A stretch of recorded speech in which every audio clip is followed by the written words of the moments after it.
Bibarak Bibarakatul Quran Al-Fatihah. A'udzubillahi minasyaitonirrajim. Bismillahirrahmanirrahim. Alhamdulillahirabbil alamin. Arrahmanirrahim. Maliki yaumiddin.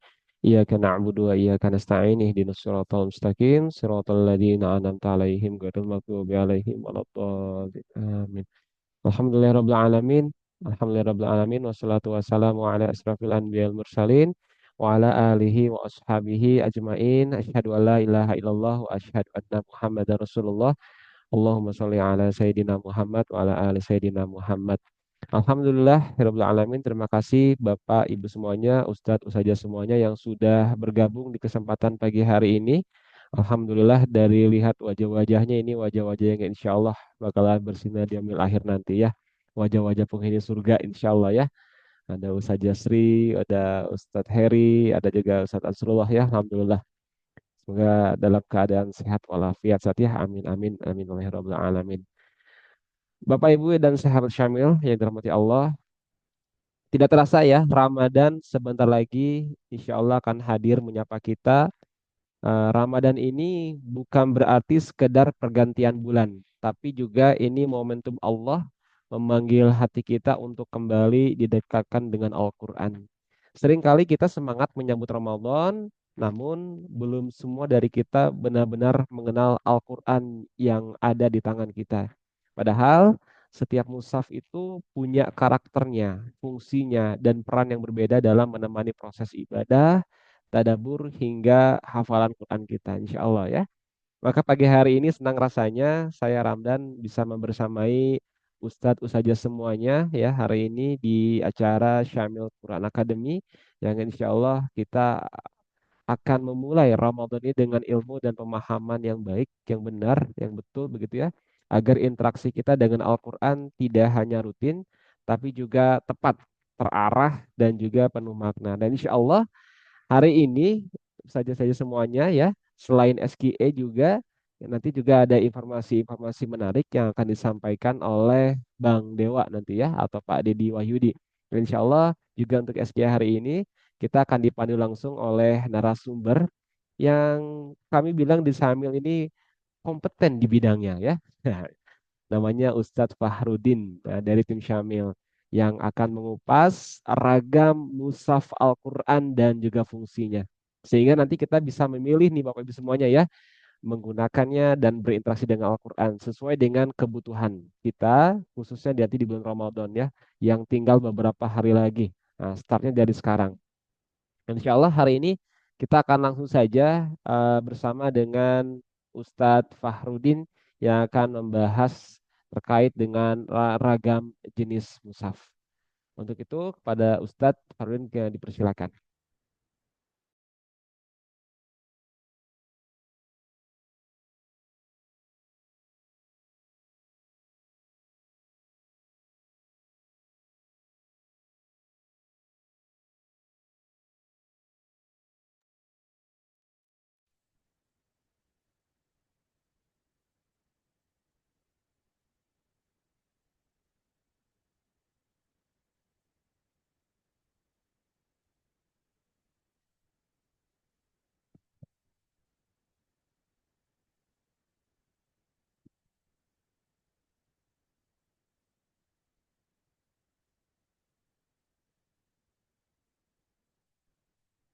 Bukan yang ini, yang satunya.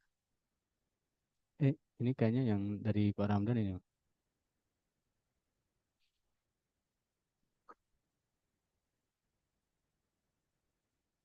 Hmm, nah itu.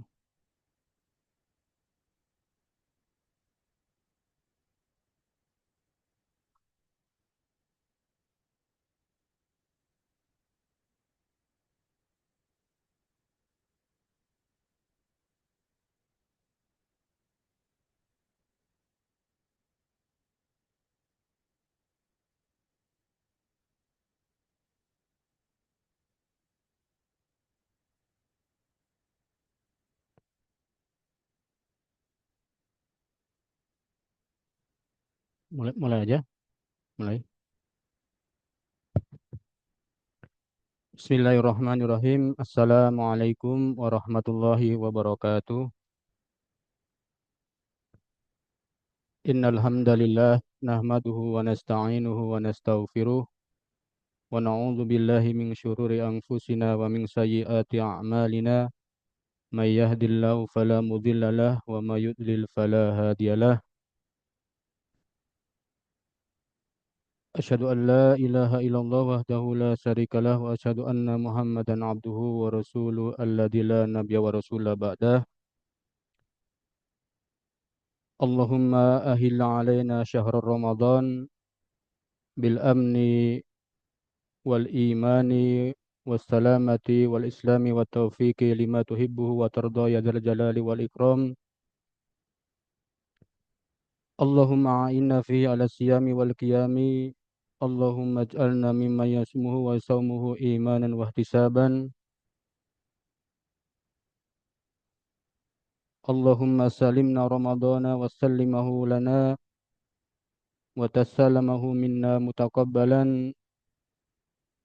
Allahumma balikna fi rajaba wa sa'bana wa balikna ramadan wa hasil maqasidana. Rabbi israh li sadri wa yassir li amri wa hlul 'uqdatam min lisani yafqahu qawli amma ba'd.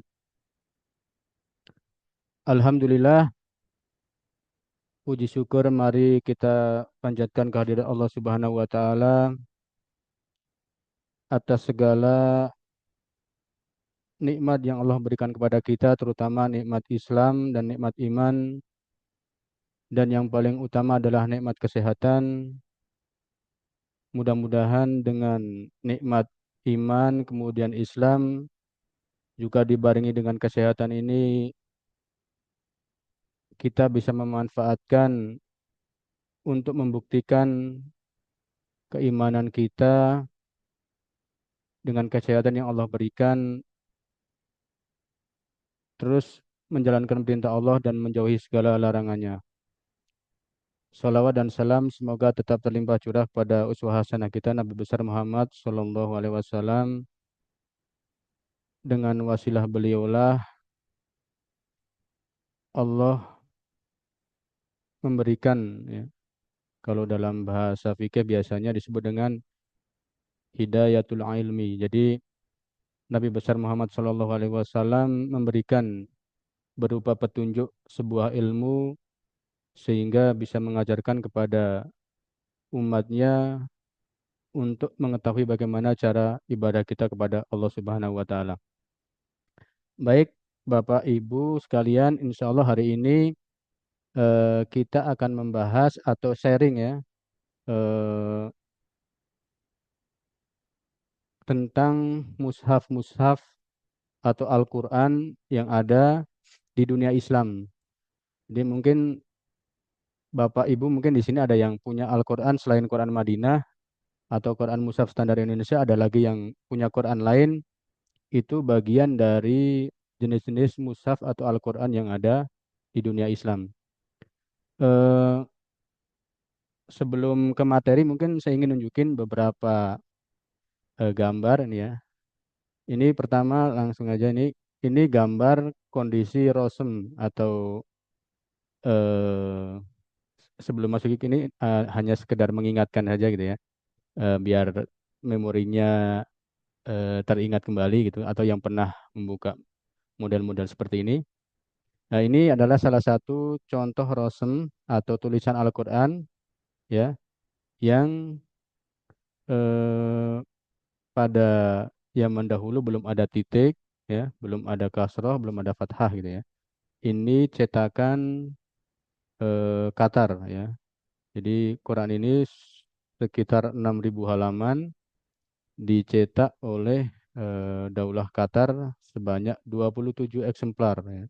Jadi ini adalah salah satu hadiah dari eh, penguasa Qatar saat itu. Nah, ini eh, sebagai apa, ya, menjaga turos atau tulisan yang pernah ada zaman dahulu. Jadi dicetak ulang gitu, ya, sebagai koleksi atau turos gitu, ya. Ini kalau teman-teman download ada di PDF-nya di internet juga ada. Ini komplit 30 juz gitu ya. Di bawahnya disertai ini surat Al-Fatihah. Nah, yang kedua ini juga mushaf yang dicetak di Brunei Darussalam. Eh, Namanya mushaf Wasaik Billah gitu ya. Jadi Kerajaan Brunei Darussalam mencetak Quran ini ya dibedakan antara rosem, rosem itu tulisan hitamnya, kemudian dobet atau syakal tulisan merahnya. Jadi itu untuk membedakan mana rosem, mana dobet ya. Ini riwayat Hafiz dicetak di Brunei Darussalam. Kemudian selanjutnya, nah mungkin kalau yang kelahiran 80, 90 pasti tahu Quran ini ya.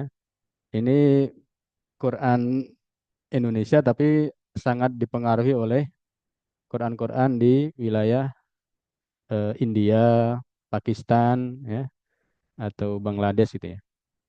Quran ini sungguh cukup masyhur di kita karena mungkin kalau kita sedikit eh, flashback ke belakang ya, eh, salah satu teori masuknya Islam Indonesia itu ada 4 teori ya. Salah satunya adalah teori Gujarat.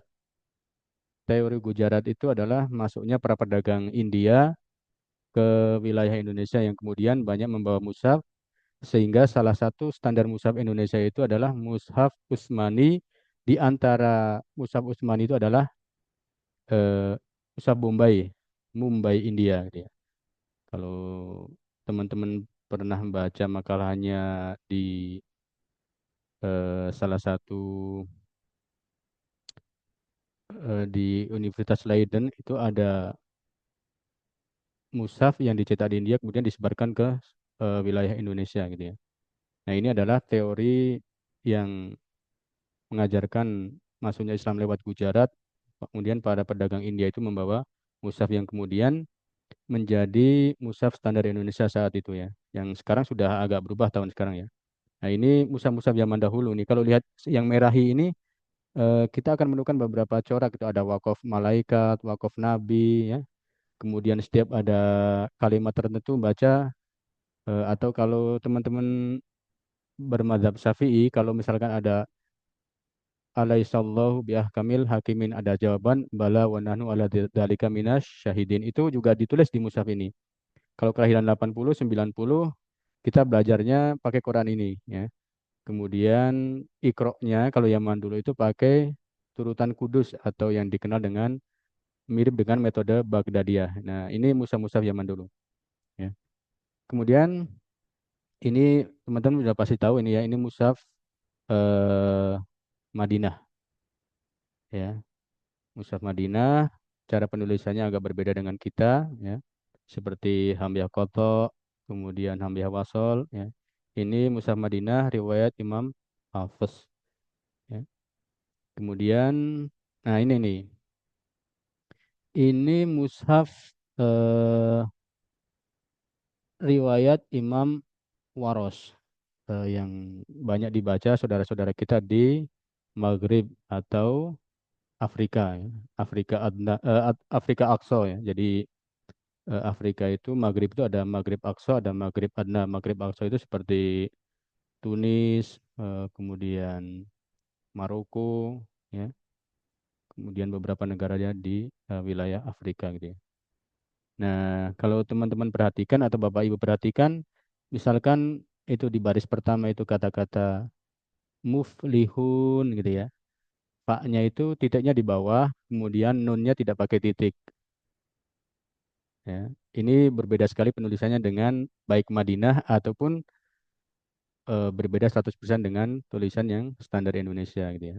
Jadi kalau di mushaf ini eh,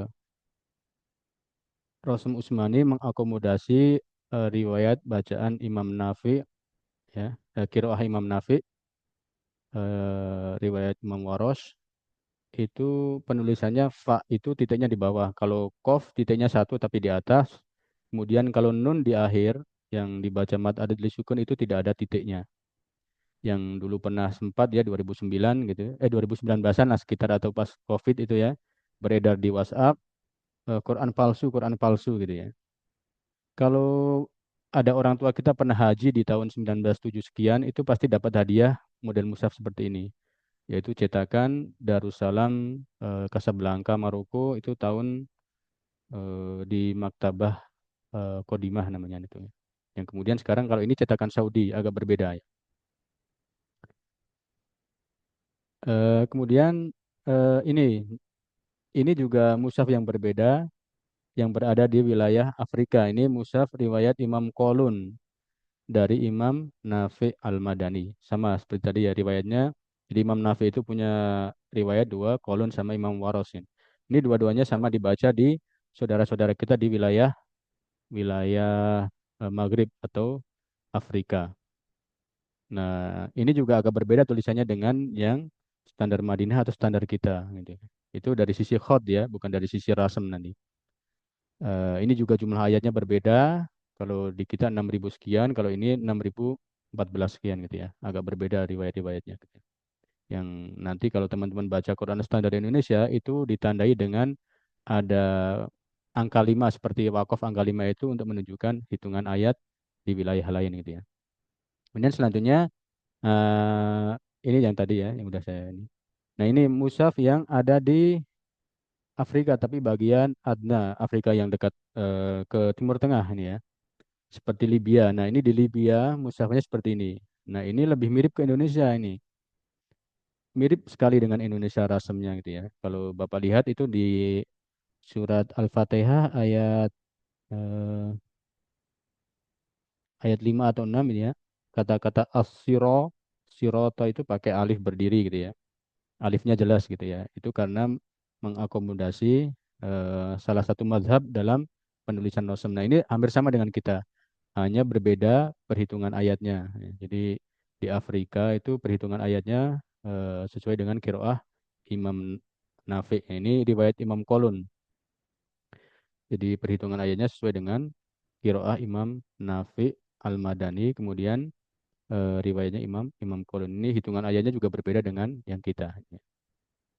Eh, Ini contoh-contoh mushaf yang ada di Timur Tengah. Jadi mushaf-mushaf di Timur Tengah itu biasanya mencantumkan rujukan tentang penulisan mushaf Al-Quran atau seperti kitab-kitab lah misalkan bahasa agama rujukannya Sahih Bukhari, Sahih Muslim dan sebagainya. Di Timur Tengah juga penulisan mushaf-mushaf itu selalu diakhiri dengan riwayat hadzal mushaf atau ta'rif bihadzal mushaf gitu ya. Jadi ini untuk menunjukkan Quran ini rujukan tulisannya dari mana. Nah, nanti yang akan kita bahas nanti ya. Ini hanya sekedar menunjukkan beberapa contoh mushaf yang ada di dunia Islam saat ini. Nah, ini mushaf yang eh, dulu banyak beredar di kita ya, yaitu mushaf eh, pojok yang disebut dalam bahasa Turki itu namanya mushaf Barkinar gitu. Jadi kalau ada mushaf pojok yang pertama kali nulis adalah di wilayah Turki Utsmani gitu ya. Jadi dulu sering disebut dengan istilah mushaf Bahriyah. Bahriyah itu artinya angkatan laut. Turki Utsmani Baharun itu artinya laut. Karena angkatan laut itu membawa mushaf yang dulu berada di Aceh, ya. Karena kalau kita baca sejarah Aceh, Aceh itu sudah menjalin hubungan dengan Turki Utsmani. Ya. Jadi angkatan laut Turki Utsmani itu membawa Quran yang kemudian dipakai orang-orang Aceh, yang kemudian menamainya dengan tempatnya yaitu di laut, makanya disebut dengan Bahriyah. Ya, yang kemudian salah satu yang membawa Al-Quran ini ke Indonesia saat itu adalah yang paling kita kenal adalah dari Kudus, Mbah Kiai Arwani gitu ya. Itu paling terkenal dengan ketika minta naskah Al-Quran Bahriyah ke Turki Utsmani gitu ya. Dan di Turki masih dicetak ya, tapi di kita sudah jarang. Nah, standar Quran Indonesia itu ada tiga. Quran Utsmani, yaitu contohnya Bombay, ya. Kemudian Quran Bahriyah, ya, standar Istanbul, itu Istanbul Turki. Yang ketiga Quran Braille, itu standar Mushaf Standar Indonesia atau MSI gitu ya. Nah, ini salah satu mushaf yang distandarkan Indonesia yaitu mushaf Bahriyah gitu ya. Jadi orang kita menyebutnya Bahriyah, kalau orang Turki nyebutnya Barkinar gitu ya. Kalau kita baca di eh, belakang Qur'annya itu ada istilah mushaf Barkinar gitu ya. Nah, ini yang pernah di-share dan rame di 2019 2021 itu tentang mushaf tadi ya. Mushaf yang tadi yang titiknya nggak ada gitu ya. Atau Pak titik yang di bawah itu dulu mushafnya seperti ini. Ini cetakan eh, Maktabah Salam Kodimah gitu ya di Casablanca ya di Maroko sana gitu ya. Nah, ini Quran ini dulu pernah menjadi hadiah oleh Haji Indonesia sebelum riwayat Imam Hafiz ini masyhur di Timur Tengah gitu ya. Atau masyhur di Indonesia gitu ya. Dan kemudian yang masyhur adalah riwayat Imam Hafiz. Kenapa riwayat Imam Hafiz paling masyhur? Karena dulu Turki Utsmani itu menganut mazhab Abu Hanifah. Mazhab Abu Hanifah itu bacaan Qurannya mengikuti qiraah Imam Hafiz. Jadi makanya ketika Turki Utsmani banyak mencetak Quran itu eh, pakai riwayat Hafiz dan disebarkan ke negara-negara Muslim sehingga kebanyakan negara Muslim itu mengikuti qiraah Imam Hafiz, qiraah Imam Asim dari riwayat Imam Hafiz gitu ya. Nah, sampai sekarang kita juga kenalnya qiraah riwayat Hafiz ya. Riwayat Hafiz qiraah Imam Asim. Nah, ini dulu saya pernah punya Quran ini tapi wallahu alam sekarang hilang gitu ya. Tapi saya juga punya yang cetakan Saudi ini ya. Cetakan-cetakan Saudi. Ini Quran-Quran yang berbeda dengan standar kita gitu ya. Nah, kemudian ini juga sama itu ya. Contohnya ini nih. Kita pernah pakai mushaf tahun 80-an gitu ya. Itu di garis merah ini ada ketika menemui ayat-ayat yang berhubungan dengan Fangsurna alal qaumil kafirin itu ada doanya nih. Amin Allahumma Rabbana lakal hamdu gitu. Jadi dulu mushaf-mushaf kita itu tahun 80-an 90-an gitu ya. Yang masih pakai standar Bombay atau Pakistan itu di pinggir-pinggirnya ada doanya gitu ya. Jadi ini mengakomodasi mazhab-mazhab fikih yang ada gitu ya. Maka Quran kita ada tanda ruku atau ain gitu ya. Kemudian ada bahkan doa-doa sajadah itu juga tertulis di pinggir-pinggirnya gini ya. Ini ada ini contohnya surat ini ada ya bala wanhanu ala dzalika minasyahidin juga ada doanya. Kemudian ketika mendapati ayat beriman ba'dahu yu'minun ada kalimat amana billahi gitu ya. Jadi itu dulu varian-varian mushaf yang pernah beredar waktu kita kecil kalau kalau saya kelahiran 80-an jadi masih sangat familiar dengan mushaf-mushaf ini. Bahkan saya punya koleksi beberapa sekitar 10-an gitu ya. Mushaf-mushaf yang cetakannya di bawah tahun 80-an gitu ya. Yang kertasnya sudah agak ininya. Nah, ini contohnya. Tadi eh, kalau kalimat-kalimat yang saya tandain merah ini adalah salah satu contoh rasem gitu ya. Ini eh, riwayat Imam Waros ya, Qiraah Imam Nafi Al-Madani. Yang ini juga Qiraah Imam Nafi tapi dari Kolun, riwayat Kolun. Yang ini riwayat Imam Hafiz dari Imam Asim. Kemudian yang ini Mushaf Standar Indonesia Kuba, Quran Kuba kita, Samil Quran. Ini penulisannya Abasa Rihim gitu. Jadi eh, alifnya panjang gitu ya. Yang Madinah alifnya pendek gitu ya. Kalau yang atas ada titiknya nih. Yang pertama itu ada titiknya di bawah shot gitu ya. Ini untuk menandai kiroah imalah, abse rihim gitu ya. Kalau pernah dengar waduhe gitu ya. Nah, ini kiroah-kiroah Imam Waros gitu ya. Yang banyak beredar di Afrika. Kalau em, Bapak Ibu pernah dengar Kiai Muammar Zaid baca Wadduha nggak pernah selesai-selesai gitu ya. Atau baca ayat segitu tapi lama gitu. Karena itu dibaca dengan kiroah yang banyak lebih dari 7 kadang gitu ya. Jadi cuma nggak ada yang ngeh gitu. Dikira-kira orang mengiranya itu ulangan nada, padahal ulangan kiroah gitu ya. Tapi memang bedanya yang paling yang wadduhe dan sebagainya ya. Itu ini varian-varian contoh yang musab yang dicetak di dunia Islam. Nah, eh, sekarang kita akan memasuki materi kita yaitu dari manakah rujukan-rujukan musaf tadi itu ditulis gitu ya.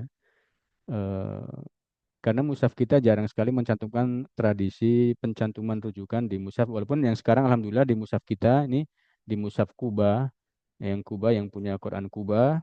Eh, ini di belakang ini kita cantumkan eh, Ta'rif Al-Mushaf Al-Mi'yari Al-Indonesia. Jadi eh, apa sih mushaf standar Indonesia gitu ya? Ini ada rujukannya di sini di semua ada rujukannya. Itu berdasarkan rujukan-rujukan para ulama. Nah, sebelum kita memasuki, kita akan sedikit bahas gitu ya. Jadi dahulu ketika zaman Utsman bin Affan itu eh, ketika para pasukan perang gitu ya berdebat tentang masalah bacaan Quran yang berbeda-beda yang pada akhirnya ada sahabat yang mengusulkan untuk disatukan dalam satu kiroah itu dengan panitia seperti Zaid bin Sabit ini ya dan sebagainya gitu ya. Itu membentuk forum semacam lajnah nah kalau kita ya. Lajnah pentafsiran Quran gitu ya.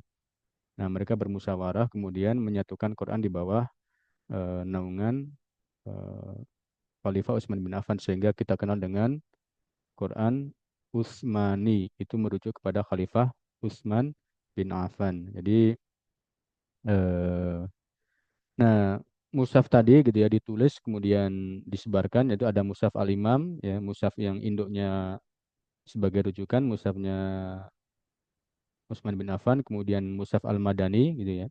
Jadi mushaf yang dikirim ke wilayah Madinah ya.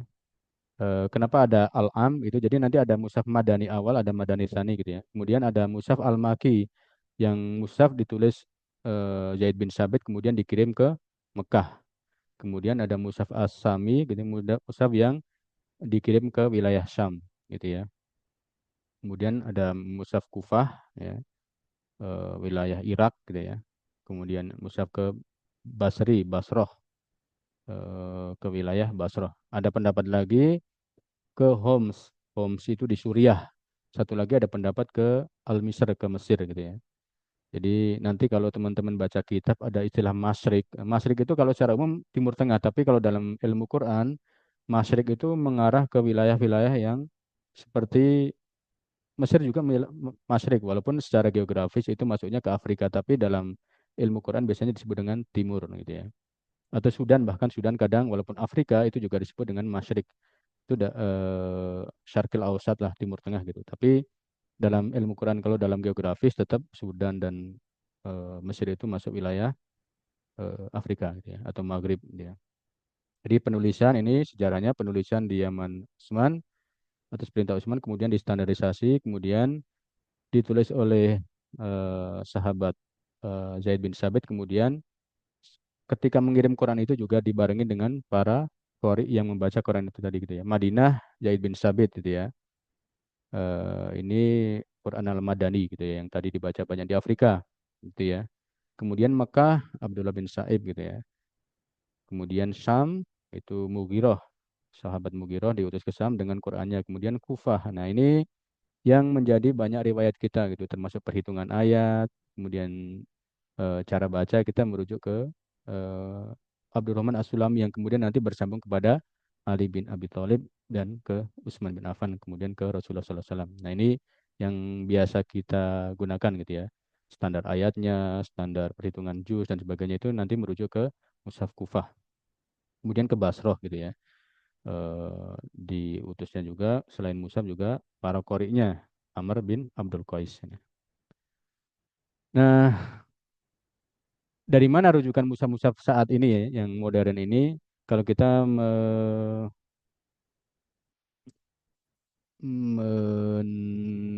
apa ya, kembali ke masa lalu bahwa kita pernah punya jejak kegemilangan di daerah Spanyol gitu. Kalau Spanyol mungkin kita sekarang hanya kenal apa? Sepak bola dan balap motor gitu ya. Dengan terkenal klub-klub bolanya. Tapi kalau teman-teman baca kitab-kitab Arab gitu ya, itu banyak sekali ulama yang ada di dari Spanyol gitu ya, Andalusia gitu ya. Teman-teman pernah mungkin kalau membaca Majais Munfasil itu tawasud itu artinya 4 harokat gitu ya. 4 sampai 5 harokat gitu ya panjangnya Majais Munfasil, Mad Wajib Mutasil gitu ya. Itu yang mempelopori dari mana? Dari Syatibah. Syatibah itu kalau kita biasa kiroah, kiroah Imam Syatibi, Torikoh Syatibiyah gitu ya. Kita biasa dengar Torikoh Syatibiyah. atau Thariqah Thayyibatun Nasr. Nah, salah satu standar mushaf Indonesia Qiraah Imam Hafiz itu paling banyak standarnya adalah standar Syatibiyah. Imam Syatibi maksudnya ya. Beliau dari Andalusia gitu ya. Nah, ini contoh kejayaan Islam pada masa di Spanyol itu. Dan ini menjadi rujukan qiraah gitu ya. Beliau punya guru, gurunya punya sanad keilmuan dari Imam Abu Amr Ad-Dani juga eh, dari Andalusia atau Spanyol gitu ya. Jadi kita pernah punya ulama-ulama hebat dari Spanyol gitu ya, seperti Imam Qurtubi dan sebagainya gitu ya. Nah, sampai runtuhnya Islam di Andalusia atau di kerajaan terakhir adalah Granada ya. Di setelah runtuhnya Islam di Andalusia kan berdiri setelah jatuhnya Granada karena penyerangan perang dengan non-Muslim itu akhirnya Granada runtuh. Kemudian setelah itu baru berdiri tiga kerajaan besar itu ya. Maka nanti tiga kerajaan besar ini sangat berpengaruh dengan Quran-Quran yang ada di dunia. Satu, Turki Utsmani di Turki, ya. Kedua, kerajaan Mughal atau Mongol di India. Kemudian tiga kerajaan Safawi di Iran. Nah, ketiga kerajaan Islam ini berlomba-lomba dalam memproduksi Al-Quran yang sehingga nanti banyak sekali pengaruh qiraah Hafiz itu berasal dari sini gitu ya, terutama Turki Utsmani gitu ya. Jadi kalau saya pribadi gitu ya, teori-teori yang ada di Gujarat atau Persia itu sangat nyambung sekali gitu ya. Penyebaran Islam dari teori Gujarat, teori Persia atau Iran itu sangat nyambung dengan jejak Quran yang ada di Indonesia gitu ya.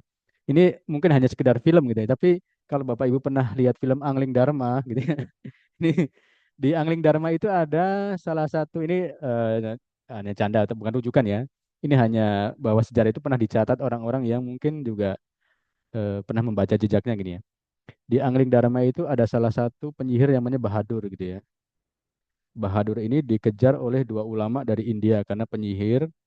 Nah, dan ulama dua ini ketemu dengan ditangkap oleh Angling Dharma gitu ya. Salah satu yang dibawa itu adalah mushaf gitu ya. Quran dari Gujarat gitu ya. Nah, kata Angling Dharma, saya juga pernah lihat ini di kerajaan Kalingga atau apalah gitu ya. Angling Dharma pernah melihat itu. Jadi eh, ini membuktikan gitu bahwa teori Gujarat pun masuk gitu ya penyebaran Islam ke Indonesia. Sebentar. Sepertinya ada gangguan ya. Apa sebentar?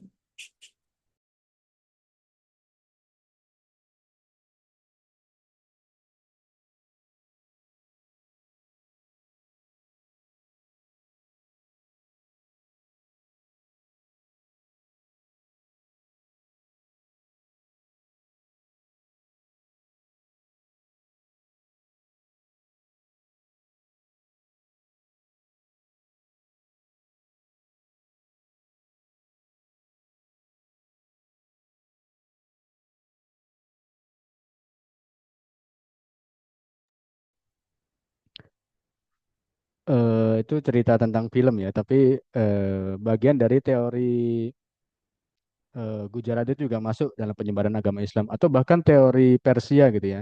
Kita melihat banyak jejak Quran eh, yang ada di Indonesia. Contohnya gini, kalau di Jawa itu kita kenal dengan eh, turutan yang cetakannya Menara Kudus gitu ya.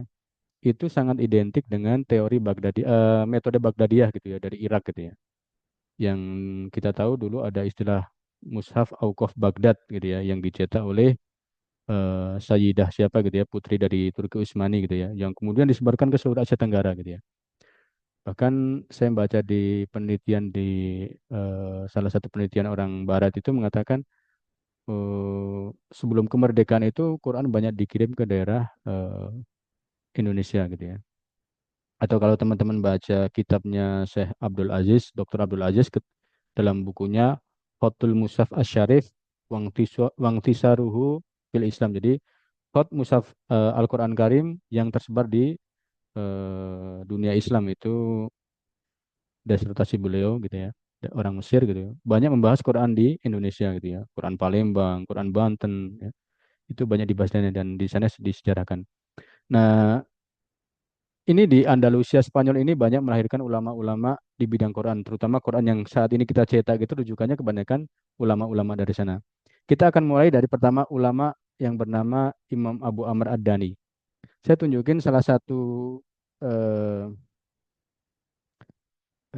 apa namanya?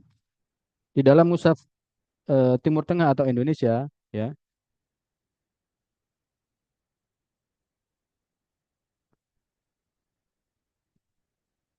Hmm. Di sini dijelaskan ini wa hijauhu ini. Dan apa itu? Pengambilan atau penulisan huruf hijaiyahnya itu disandarkan kepada salah satunya adalah kitab Al-Muqni karangan Imam Abu Amr Ad-Dani. Imam Abu Amr Ad-Dani ini yang mana adalah beliau berasal dari wilayah eh, wilayah Ad-Daniyah. Ad-Daniyah itu maksudnya adalah Andalusia atau Spanyol. Sekarang lebih dekat ke Valencia, ada klub bola namanya Valencia. Nah, Ad-Daniyah ini lebih dekat ke Valencia, bahkan menjadi wilayah Valencia gitu ya. Jadi ternyata kita punya sejarah Islam yang cukup bagus di sananya. Jadi eh, ada sejarah Islam yang sangat menarik di sana gitu ya. Jadi salah satunya melihatkan ulama Quran yang bernama Abu Amr Ad-Dani, kitabnya Al-Muqni. Kalau kita lihat di tahun ini yang berkuasa di Andalusia adalah Hisam II sampai Hisam III itu di Daulah Bani Umayyah gitu ya. Salah satu ulama menyebutkan di sini ada syair di dalam kitab Mawaridud Dom'an gitu ya. Ajluha fa'lam kitabul muqni. Jadi dalam penulisan Quran itu yang paling utama adalah kitab Al-Muqni yang dikarang oleh Imam Faqat Ata fihi bin Nasin Muqni, yang dikarang oleh Imam Abu Amr Ad-Dani, kemudian oleh penerusnya Imam Syatibi di dalam Al-Aqilah syarahnya Al-Muqni gitu ya. Nah, ini Imam Abu Amr Ad-Dani ini bernama Utsman bin Said bin Umar Ad-Dani Al-Umawi, Bani Umayyah waktu itu kekuasaannya di Andalusia. As-Sairafi, jadi orang yang cerdas gitu. Al-Qurtubi, Cordoba maksudnya di Spanyol ya. Lahir di Cordoba pada tahun 371 Hijriah, beliau menetap di Denia atau Dania, Andalusia gitu ya. Kemudian belajar dan sebagainya kemana-mana gitu ya. Nah, ini yang juga punya kitab namanya eh, kita tahu Qiraah Sab'ah itu jalurnya dari Imam Abu Amr Ad-Dani kemudian dilanjutkan oleh Imam Syatibi. Kalau kita kenal dengan Thariqah Syatibiyah, dan kemudian juga ada Qiraah Thayyibatun Nasr Imam Ibnul Jazari.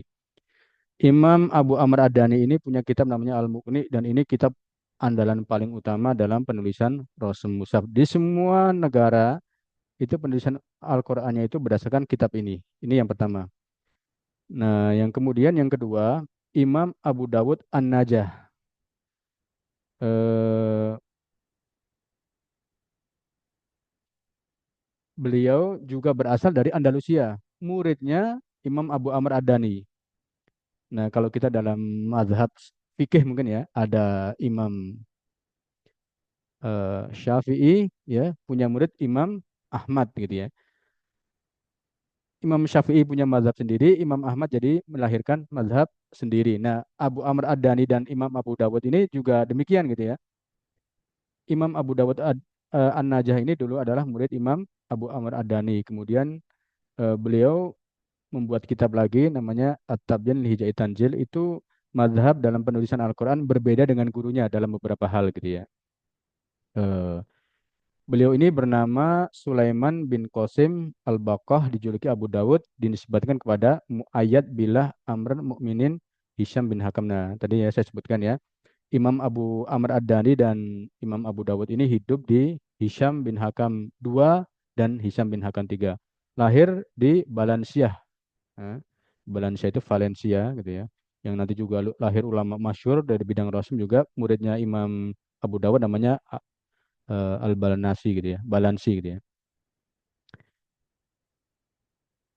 Nah, kedua rujukan utama dalam penulisan Al-Quran adalah Imam Abu Dawud. Tadi pertama Imam Abu Amr Ad-Dani, kemudian Imam Abu Dawud. Selanjutnya sarah-sarah dari kitab keduanya. Banyak sekali sarah kitab-kitabnya.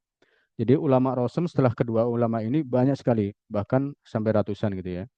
Nah, yang paling eh,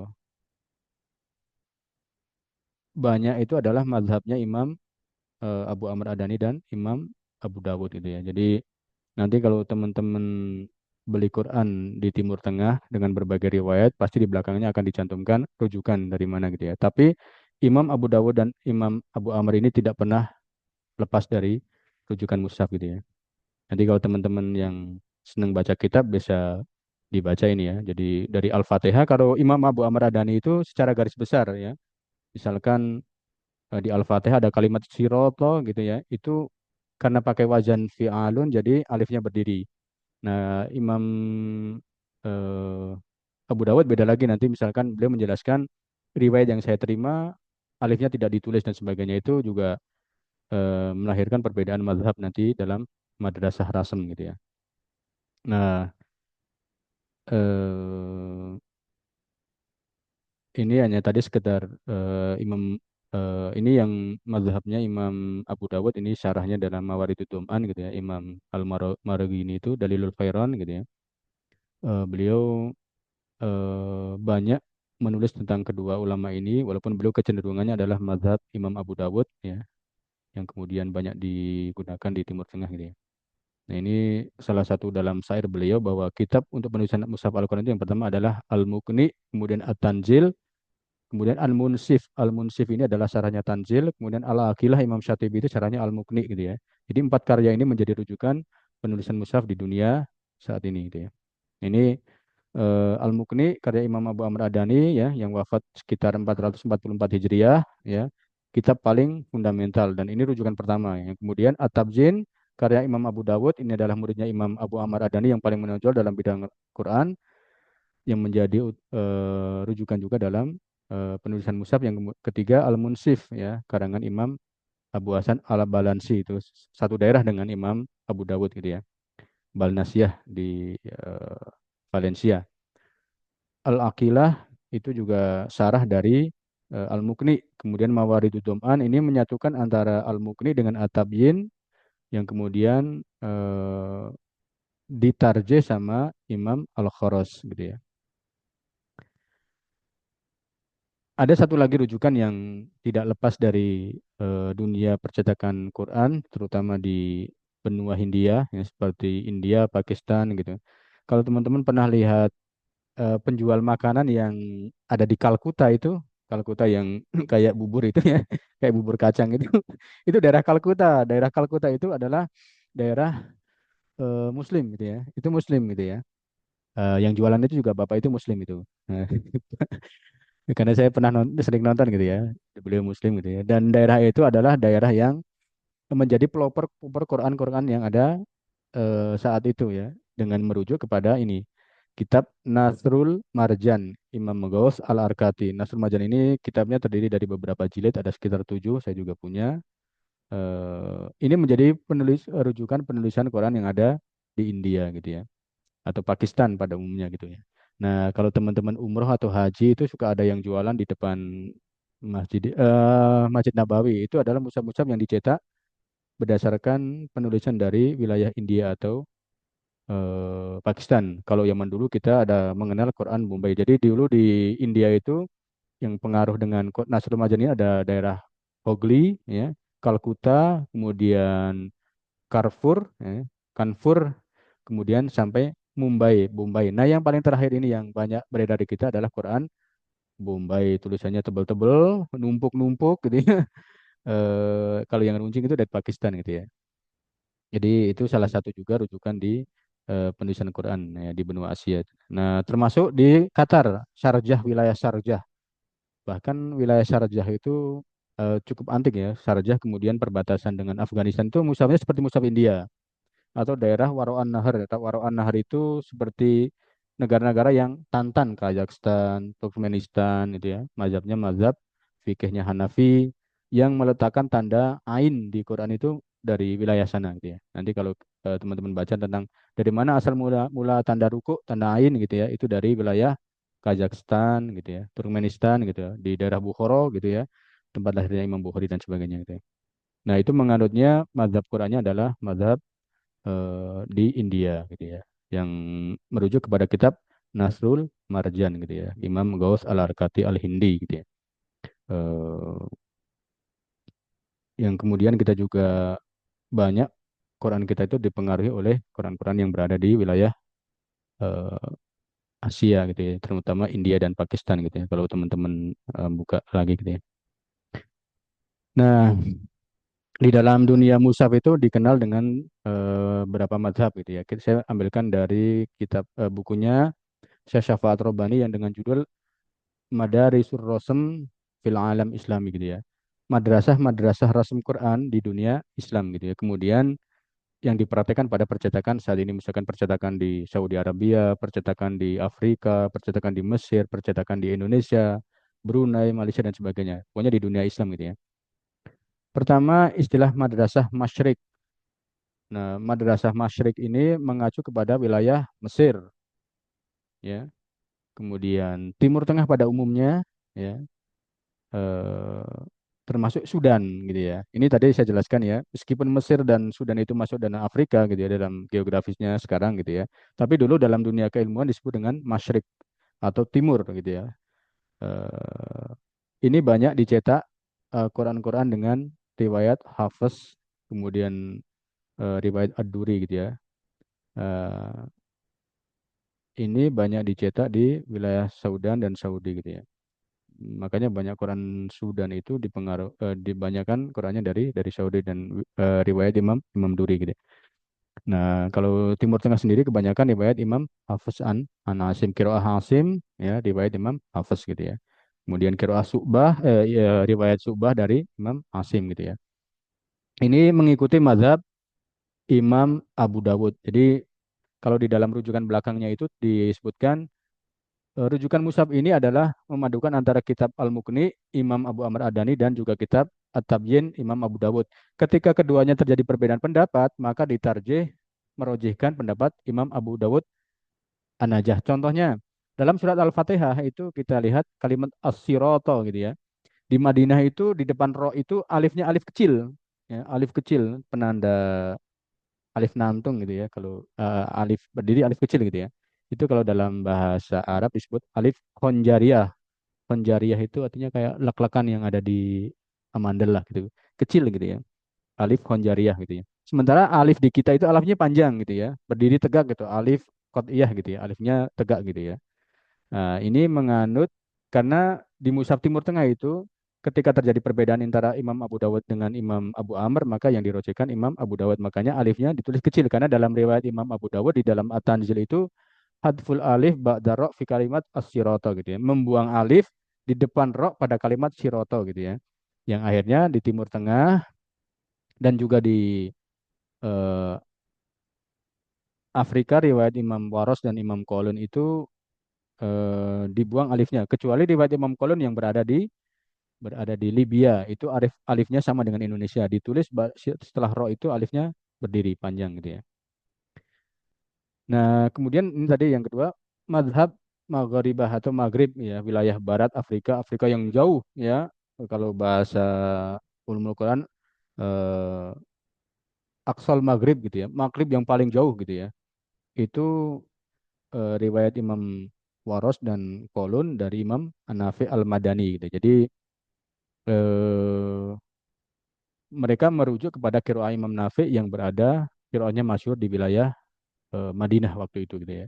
Jadi orang-orang Afrika merujuk bacaannya kepada Imam Nafi Al-Madani yang kemudian bacaan ini sampai ke wilayah Afrika yang bermadzhab Maliki juga. Makanya banyak eh,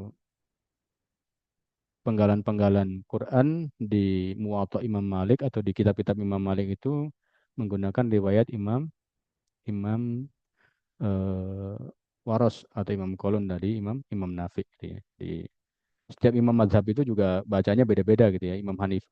Abu Hanifah eh, bacaannya mengacu kepada Imam Hafiz gitu ya. Riwayat Imam Hafiz, Imam Syafi'i beda lagi, nanti Imam Malik beda lagi dan sebagainya. Punya yang tersebar daerah masing-masing ya. Di Madrasah Maghribah dominan mengikuti Imam Abu Dawud, atau nanti di dalam penjelasan disebut dengan eh, Abu Dawud Al-Muharrarah, gitu ya. Jadi mazhabnya Imam Abu Dawud tapi yang reformis gitu ya, atau yang banyak berbeda dengan madrasah atau mazhab eh, Imam Abu Dawud pada umumnya yang di Timur Tengah. Jadi ada perubahan beberapa kalimat yang berbeda dengan Imam Abu Dawud meskipun secara rujukan mengacu kepada Imam Abu Dawud itu ya. Nah, selanjutnya adalah mazhab Imam Abu Amr Adani. Imam Abu Amr Adani ini paling banyak dipakai di wilayah tadi ya, benua Asia, terutama benua Hindia gitu ya. Kayak India, Pakistan, Bangladesh, sebagian Sharjah, Qatar, kemudian daerah Waroan Nahar, Tajikistan, Bukhara, dan sebagainya, kemudian perbatasan Afghanistan dan sebagainya, termasuk eh, yang 100% menggunakan mazhab Imam Ad-Dhani itu adalah mushaf cetakan Kementerian Agama Libya, riwayat Imam Kolun dari Imam Nafi Al-Madani, kemudian juga mushaf Indonesia, ya. eh, di dalam kalau dulu masih mungkin mushaf Indonesia ini di 2019 ke bawah itu masih campuran gitu ya, ada Adani, Imam Asyatibi dan sebagainya gitu. Tapi dalam yang sekarang distandarkan mushaf Kementerian Agama Indonesia itu setelah terjadi sekitar 180 titik perubahan, maka di sini dinyatakan mushaf ini mengacu kepada pendapat Imam Abu Dawud dan Imam Abu Amr Adani. Ketika keduanya berbeda pendapat, maka yang diambil adalah Imam Abu Amr Adani. Kebalikan dari mushaf Madinah. Sama-sama riwayat Imam Hafiz, tapi rujukannya berbeda. Nah, Indonesia ini saat ini adalah merujuk kepada Imam Abu Amr Ad-Dhani, atau dalam keterangannya bahkan atau imam yang lain dan sebagainya. Karena banyak eh, ulama-ulama mazhab dari kedua belah pihak, baik Masyrik atau Maghrib gitu ya. Juga ini nih, ada mazhab campuran ya, Imam Ad-Dhani dan Imam Syatibi gitu ya. Itu di wilayah Pakistan, India, atau bahkan Asia Tenggara, termasuk kita sebenarnya, termasuk Indonesia gitu ya. Kemudian mushaf tanpa manhaj yang jelas, seperti mushaf cetakan Turki yang tadi ya. Kalau tadi teman-teman lihat, Robil Alaminnya itu, Al-Alamin itu ainnya panjang pakai alif gitu ya. Beda dengan mushaf kita dan juga beda lagi dengan mushaf Madinah gitu ya. Nah, ini juga eh,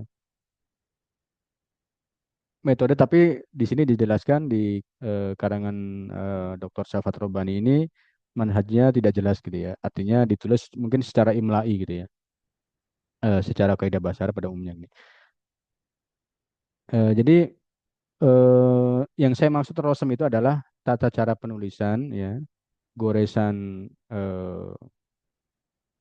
tulisan Arabnya itu yang disebut dengan rosem ya. Nah, yang membedakan itu bukan masalah harokat, bukan masalah alif ada ini aja, tapi membedakan adalah cara penulisan. Misalkan di depan ro harus ada alif atau pakai alif kecil dan sebagainya ya.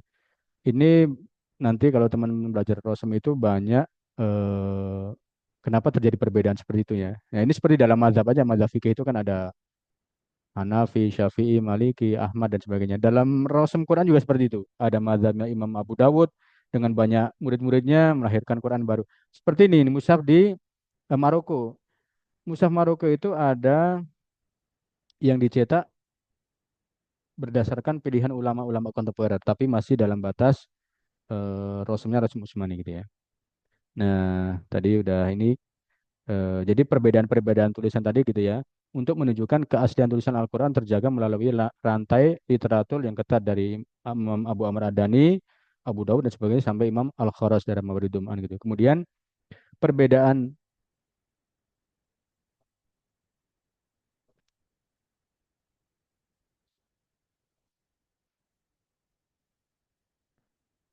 kemudian eh, perbedaan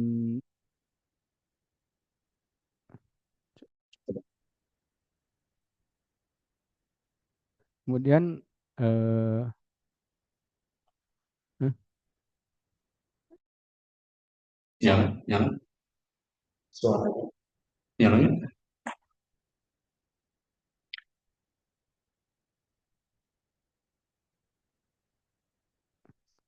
kemudian perbedaan ini adalah untuk menunjukkan gitu ya, eh, tadi ya, Quran ini ditulis bukan hanya sekedar karangan biasa, tapi merujuk kepada literatur-literatur yang telah ada sejak zaman dari Utsman bin Affan, kemudian diwarisi oleh para tabiin, tabiin diwarisi oleh negeri-negeri tertentu gitu ya, baik yang di Kufah atau yang di mana, kemudian lahirlah dua imam besar ya. Dalam hadis kita kenal Syekhoni fil hadis itu Imam Bukhari dengan Imam Muslim. Dalam Rasul Quran juga ada istilah Syekhoni fil Rasul gitu ya. Dua imam besar dalam bidang Rasul yaitu Syekh Abu Amr Ad-Dani dan Imam Abu Dawud dan ini menjadi tumpuan utama gitu ya. Nah, ini untuk menunjukkan ya eh, semuanya itu bersandar pada riwayat, bukan atas keinginan Indonesia mah senangnya nulisnya kayak gini, Arab senangnya nulis gini, atau Afrika gini. Tidak. Jadi semua itu ada rujukan gitu ya. Jadi kalau teman-teman nanti, mungkin teman-teman sekarang hanya tahu Quran itu riwayat Imam Hafiz, baik cetakan Indonesia atau cetakan Madinah gitu, tapi atau Mesir gitu ya. Tapi kalau kita lihat keluar daerah, keluar misalkan di Timur Tengah atau Afrika itu banyak cetakan-cetakan Quran yang berbeda dengan kita gitu ya. Dan itu semuanya berdasarkan rujukan ulama dan semuanya adalah Qurannya Rasul Utsmani. Atau mungkin bahkan kita sering dengar gitu ya.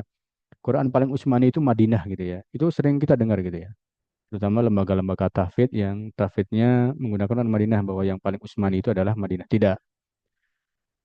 Semua Quran yang ada di dunia ini adalah berstandar gitu ya, menggunakan riwayat dan sanad yang bersambung kepada eh, ulama dan sampai bersambung kepada para sahabat yaitu sahabat Utsman bin Affan ya yang ditulis oleh Zaid bin Sabit gitu ya. Adapun perbedaan-perbedaan kecil itu berkaitan dengan cara penghitungan nanti gitu ya. Makanya nanti kalau dalam ilmu adat atau perhitungan ayat, perhitungan hizb, perhitungan juz dan sebagainya itu akan ada perbedaan gitu ya. Dan itu masing-masing mushaf juga karena riwayatnya berbeda, kiroahnya berbeda, akan berbeda hitungan hizb dan juznya juga itu ya. Kalau mungkin di kita Quran itu sekarang 30 juz gitu ya. Di Libya Quran itu 60 juz gitu ya. Bahkan kalau kita baca di Al-Bayan fi Adil Ayat fi Adil Quran itu di Imam Abu Amr Adani itu membagi Quran 150 juz. Ini ada 150 juz gitu ya. Pembagiannya satu juz dibagi berapa gitu ya. Itu juga bagian dari cuma yang paling masyhur itu di sejak zaman Daulah Bani Abbasiyah itu paling masyhur itu adalah 30 juz yang tersisa gitu ya. Dulu ada dari 150, 300. Coba kalau teman-teman bisa buka di karangan Al-Bayan gitu ya. Imam Abu Amr Adani itu dijelaskan dari ratusan juz sampai puluhan juz gitu ya. Yang terakhir itu beliau membagi paling sedikit adalah 30 juz gitu. Nah, banyak lagi ada rujukan-rujukan tentang pembagian juz gitu ya. Nah, sama juga di belakang ini dicantumkan dari mana rujukan juznya, dari mana rujukan hizbnya itu ada semua di sini gitu ya. Bahkan perhitungan ayatnya itu kalau kita menggunakan perhitungan kufah gitu ya. Em, di perhitungan kufah itu ya jumlah ayatnya sekitar berapa? 6.000 sekian ya. Berbeda dengan nanti di hitungan di Afrika ya. Kalau kita ayatnya 6.236 ayat gitu ya. Kalau yang lain 6.214 ayat dan sebagainya gitu ya. Itu juga ada riwayat-riwayatnya gitu. Makanya kalau teman-teman di Al-Fatihah itu ada ghairil alaihim itu ya. Di Al-Fatihah itu ada nah ini nih. Ini. Nah, siratal ladzina an'amta alaihim. Itu ada kalimat alif lam, wakaf alif lam, bawahnya itu ada angka 5. Ya, kayak angka 5 itu untuk menunjukkan bahwa di mushaf yang lain selain mushaf Hafs itu tadi kayak mushaf wilayah Maghrib atau Libya itu adalah ayat gitu ya. Jadi bagian dari ayat gitu ya. Makanya di mushaf standar kita ditandain bahwa itu ada terjadi perbedaan ayat. Jadi menghitung ayatnya 7 ayat dari Al-Fatihah itu tidak menghitung basmalah gitu ya. Apalagi nanti kalau teman-teman bersana dalam kiroah itu banyak cara baca gitu, ragam bacanya gitu ya. Nah ini contoh-contoh ijtihad-ijtihad yang digawangin oleh para lajnah di dunia percetakan Islam gitu ya. Jadi kalau standar lajnah percetakan Quran dunia itu berada di Mesir, kemudian Syria, Sudan, dan Saudi ya.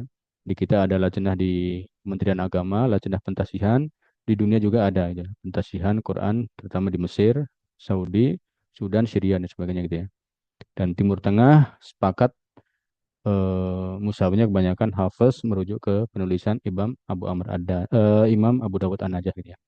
Ini contoh-contoh ijtihad kolektif yang diprakarsai oleh masing-masing negara atau lembaga keagamaan. Contohnya gini, eh, nah ini mushaf yang dicetak di percetakan Malik Fahad gitu ya. Kalau teman-teman umroh atau haji pasti berkunjung ke percetakan di sana ya. Itu di sana dicetak Quran riwayat Imam Waros, kemudian Imam Qalun dari Imam Nafi Al-Madani. Nah, rujukan penulisannya itu menggunakan rujukan Imam Abu Amr Ad-Dani dan Abu Dawud. Ketika keduanya terjadi perbedaan pendapat, maka akan diambil kitab Imam Abu Dawud dan syarah-syarahnya seperti Dalilul Khairon dan sebagainya gitu, syarah-syarah kitab Abu Dawud ini ya. Nah, ada lagi Quran Hafiz yang biasa kita sebut Quran Madinah gitu ya. Ini riwayat Imam Hafiz cetakan Saudi juga, Malik Fahd, dan ini paling banyak. Ini menganut madhab Abu Amr Ad-Dani dan Abu Dawud. Ketika terjadi perbedaan pendapat, maka yang diambil adalah Imam Abu Dawud gitu ya. Nah, ini Maktabah Salam ini. Maktabah Salam itu berada di Maroko gitu ya. Dan ini lebih duluan menyetaknya Quran daripada di Malik Fahad ini. Ini riwayat Imam Waros ya. Ini mengacu ke Imam Abu Amr Ad-Dani dan Abu Dawud tapi juga eh, mengakomodasi gitu ya. eh, Tradisi yang beredar di wilayah mereka yang dipegang oleh para ulama Rosem setelah keduanya ini. Jadi kalau dalam kitabnya biasanya majrobihi alaihil amal gitu ya. Jadi apa yang berlaku di wilayah kita maka kita tulis gitu ya. Tetapi tetap mengacu kepada Imam Abu Dawud. Meskipun gini, meskipun di Saudi punya cetakan Imam Waros, kemudian di Maktabah Salam punya Waros, tapi nanti cara penulisannya agak berbeda gitu ya. Karena kalau yang di Saudi ini mengakomodasi dua imam ini atau bahkan sarah-sarah kitabnya Imam Abu Dawud, sementara yang di Maktabah Salam Maroko ini itu mengakomodasi juga pertimbangan dari para masyayikh yang ada di sana gitu ya, para ustadz, para kiai yang berkompeten dalam bidang rasem gitu ya, yang ada di eh, Maktabah Salam, yaitu di Maktabah Salam ini seperti maktabah, mungkin seperti percetakan Samil gitu ya, tapi di eh, backingin oleh ulama-ulama besar dalam bidang rasem gitu ya. Nah, ini yang dicetak di sana dan ini masih dicetak. Saya lihat di di webnya itu masih mencetak mushaf standar lama gitu ya. Kalau teman-teman mau beli bisa kayaknya.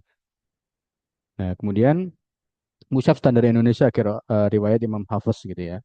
Ini mengakomodasi Imam Abu Amr Ad-Dani dan Abu Dawud. Ketika keduanya terjadi perbedaan pendapat, maka yang diambil adalah riwayat Imam Abu Amr Ad-Dani gitu ya.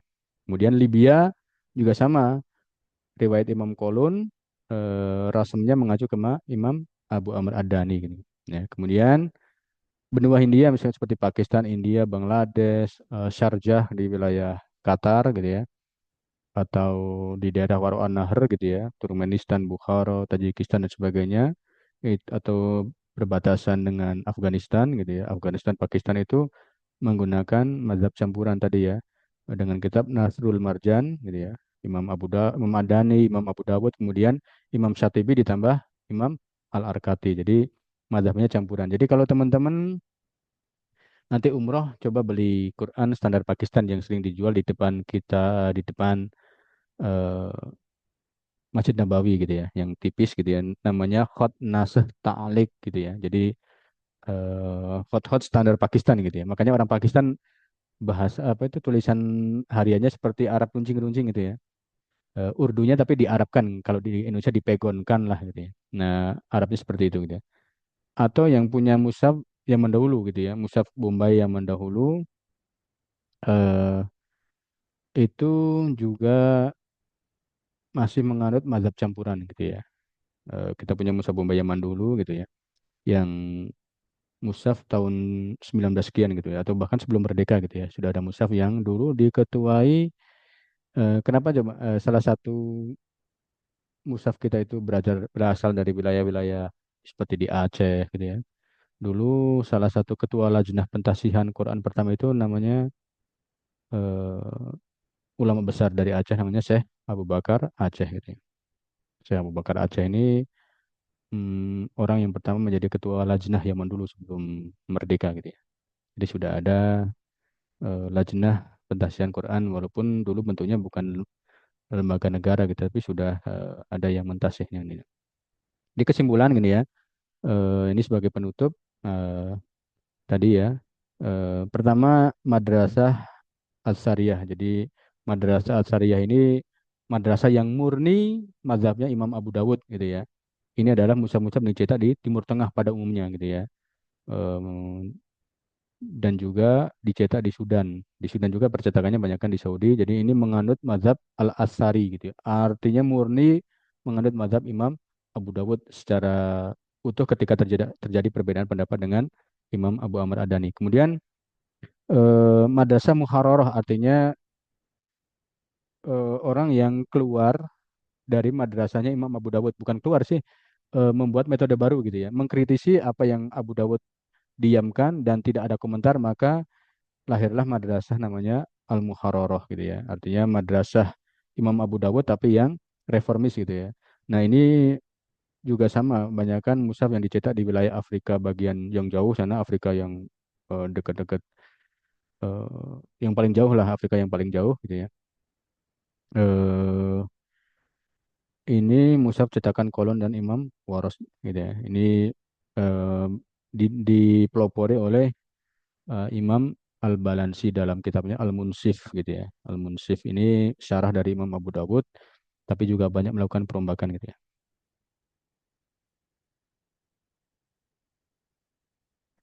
Nah, kemudian yang ketiga adalah madrasahnya Imam Abu Amr Adani gitu ya. Ini menganut mazhabnya Imam Abu Dawud juga mazhabnya Adani gitu karena Imam Abu Dawud itu masih secara sanad itu masih satu ilmu dengan Adani karena beliau muridnya Imam Abu Amr Adani. Di wilayah Libya ini 100% menggunakan rujukan Imam Abu Amr Adani. Bahkan di dalam eh, covernya itu langsung dicantumkan Madrasah Imam Abu Amr Adani gitu ya. Kalau yang lain cuma dicantumkan di belakang gitu ya. Kemudian pengembangan dari Madrasah Imam Abu Amr Adani yaitu syarahnya dalam kitab Al-Aqilah Imam Syatibi gitu ya. Beliau banyak eh,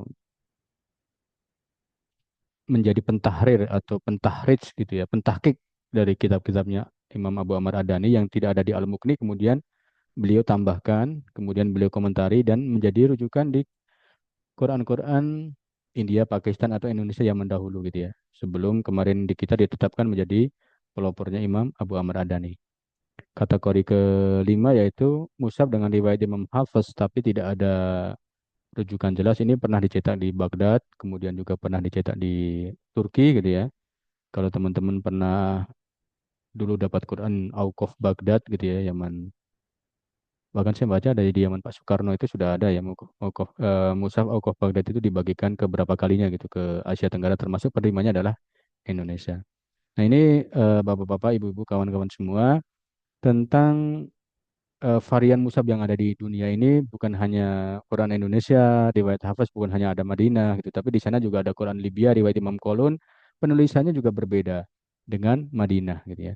Ada riwayat Imam Waros, cetakan Madinah dengan cetakan Afrika juga berbeda, padahal salah satu imam, padahal sama-sama kiroatnya Imam Waros gitu ya. Sama-sama cetakan Imam Kolun antara Madinah dengan Libya juga berbeda gitu ya. Atau bahkan nanti muskaf Bahriyah Turki juga berbeda, muskaf eh, yang lain sebagainya gitu ya. Ini adalah varian-varian jenis-jenis mushaf yang berdasarkan rosemnya, bukan berdasarkan kiroah, ya, berdasarkan kiroah dan rosemnya gitu ya. Dan juga dari sisi khot gitu ya. Tadi ada tulisan nun tidak ada titiknya itu juga bagian dari eh, salah satu contoh penulisan dalam bahasa Arab gitu ya. Atau di kita alif itu tidak alifnya kita hambiahnya itu tidak sama dengan Madinah itu bagian dari variasi penulisan Arab gitu. Tapi yang dikritisi bukan itu sebenarnya. Yang dikritisi yang membedakan itu adalah cara penulisan ya. Misalkan dari bacaan panjang gitu. Apakah pakai alif atau tidak gitu ya. Itu yang menjadi bahasan itu ya. Jadi kalau teman-teman eh, menemukan Quran yang berbeda dengan kita atau berbeda dengan Madinah, bukan berarti itu Quran sesat ya, atau Quran salah cetak dan sebagainya. Tapi itu adalah bagian dari varian Quran yang beredar di dunia Islam gitu. Karena kita memang dari dulu taunya mushaf riwayat Hafiz gitu ya, baik Madinah atau kita ya, mungkin keterbatasan kita hanya melihat dua mushaf itu gitu ya. Dan kalau ada yang nge-share mushafnya berbeda ya dianggapnya wah ini Quran salah, sesat dan sebagainya. Ini mungkin karena kita belum tahu gitu ya. Jadi kalau, nah ini contoh ini yang terakhir ini saya kasih, eh, saya taruh di mana ya? Sebentar. Nah ini, jadi mungkin di kita itu ya. Jadi dalam hadis pun ada sama gini. Ada sana misalkan hadis tentang wudhu gitu ya. Ada samai Ali bin Abi Thalib misalkan diriwayatkan Imam Bukhari an sanadnya kesambung sampai Imam Bukhari, dari Imam Bukhari sambung ke eh, ini sahabat ini sampai ke Imam Ali misalkan, kemudian sampai ke Rasulullah. Dalam Rasul juga ada ini. Kita contoh eh, ini Hadasana Ahmad ibnu Amr ibnu Umar bin Muhammad bin Al-Jizi, kemudian sampai qala hadasana Isa bin Mina kolon an-Nafi ibnu Abi Nuaim al-Qadadani qala al-alifu ghairu maktubah nih. Alif tidak ditulis dalam mushaf itu pada kalimat apa? Fil Baqarah wa ma yakhdauna. Nah, di riwayat lain ada wa ma yukhadiuna gitu ya.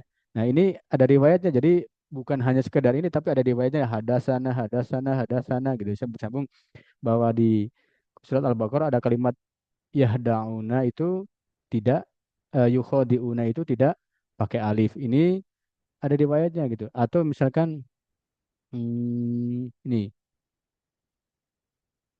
wa wa'adna gitu ya. Itu juga sama ada riwayatnya. Haitsu waqa'an, dimanapun letaknya berada. Atau tadi misalkan kalimat asyirata gitu ya. Nanti di bab alif bada ro gitu ya. Itu juga hadasana ini bahwa penulisan alif setelah ro diisbat atau ditetapkan, atau Imam Abu Daud mengatakan eh, penulisan alif setelah ro dihadaf, artinya cuma ditandai dengan alif kecil atau disebut dengan alif honjariyah ya. Ini mungkin teman-teman kalau ada yang ditanyakan atau mungkin pengen lebih lanjut bisa dibaca di, kebetulan saya punya blog gitu ya, namanya Sakofah Quraniyah. Di sana sudah ada beberapa penjelasan gitu ya. Kadang suka saya posting di Facebook juga. eh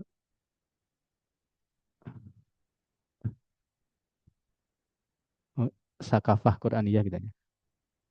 Sak- Sakafah gitu ya.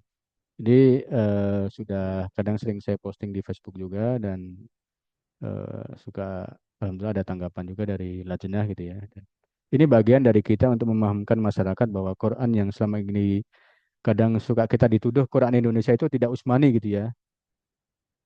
Ya, saya suka dengar gitu ya. Bahkan pondok-pondok Quran juga mengatakan Quran Indonesia tidak Utsmani itu, aduh, kadang gatel gitu ya, pengen nanggapi, tapi kalaupun ditanggapin mereka harus punya dasar dulu, artinya eh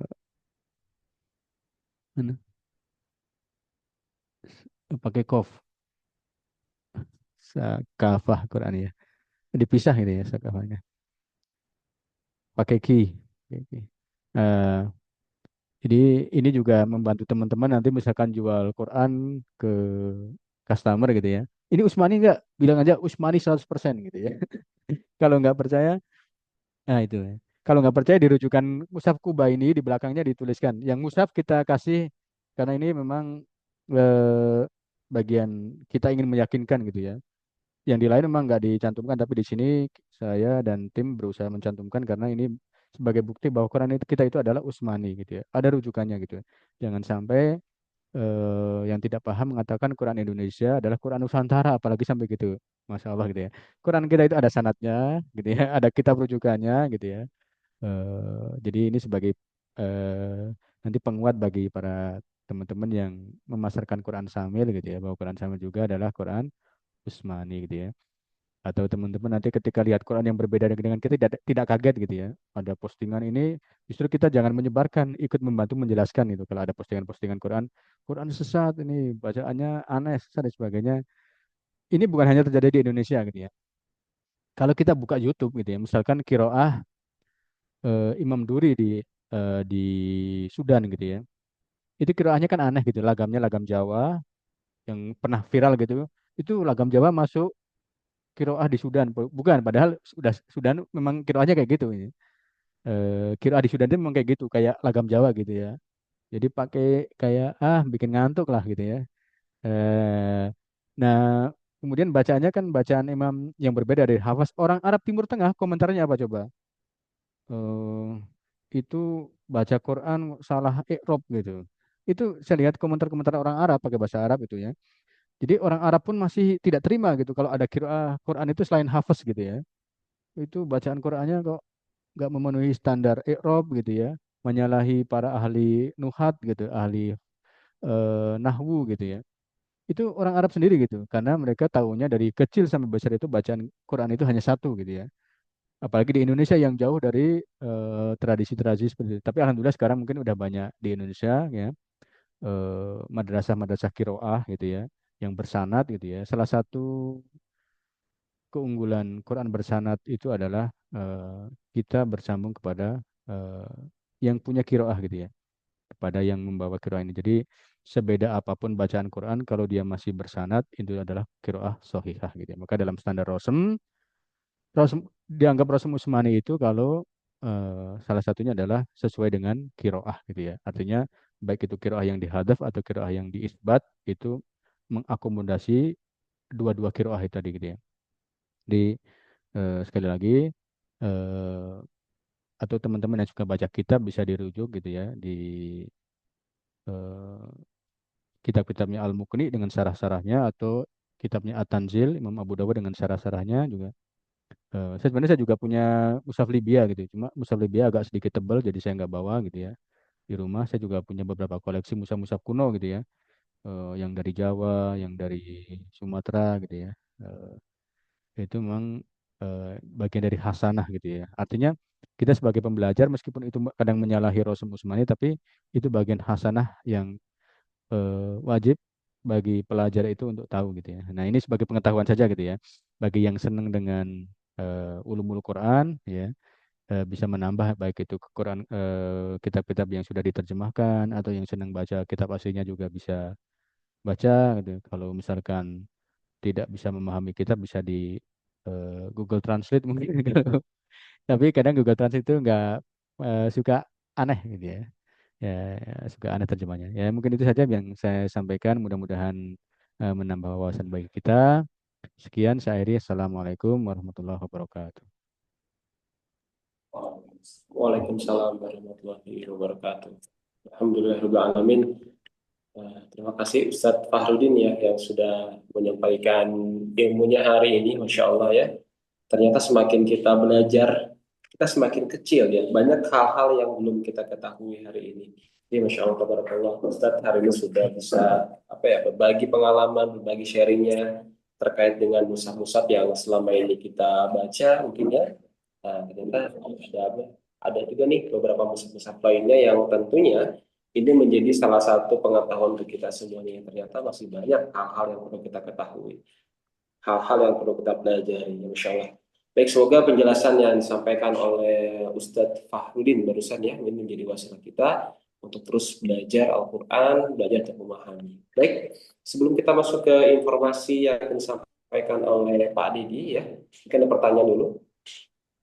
Kalau misalkan tidak ada pertanyaan, mungkin langsung saja nanti kita sambut ke Pak Didi, karena ada Oke, baik. Nah, kita ada barangkali yang pertanyakan dulu Pak, terkait dengan materi kita hari ini. Nah, insya Allah ya. Mungkin ada pertanyaan dari Bapak Ibu semuanya,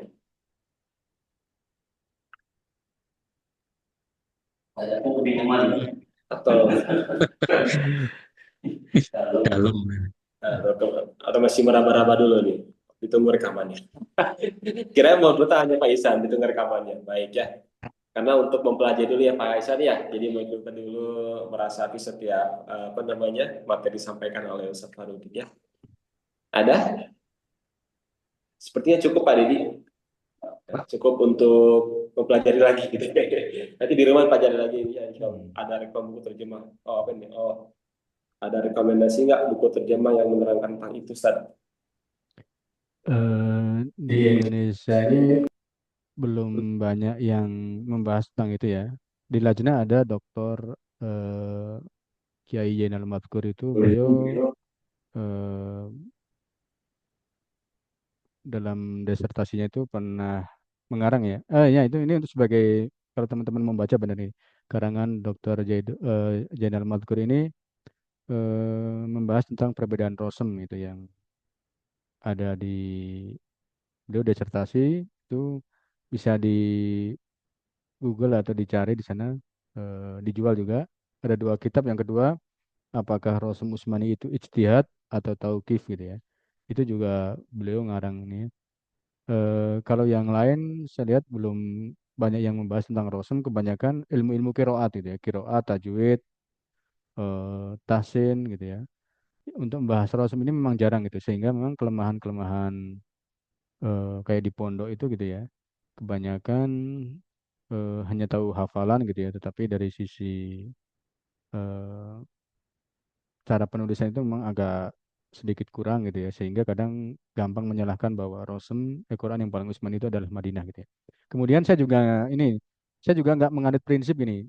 Kalau kita baca di karangan eh, Dr. Samlul dari Mesir itu Ijazul Rosem wa Ijazul Tilawah gitu ya. Saya tapi tidak menganut mazhab itu ya. Di sana itu dijelaskan gitu. Misalkan as-siroto kenapa hilang alifnya gitu ya. Kalau kata beliau, ini kata beliau ya, eh, itu karena sirot itu jalannya jalan kebenaran, jadi tidak ada penghalang gitu ya. Itu cocok logi maksudnya.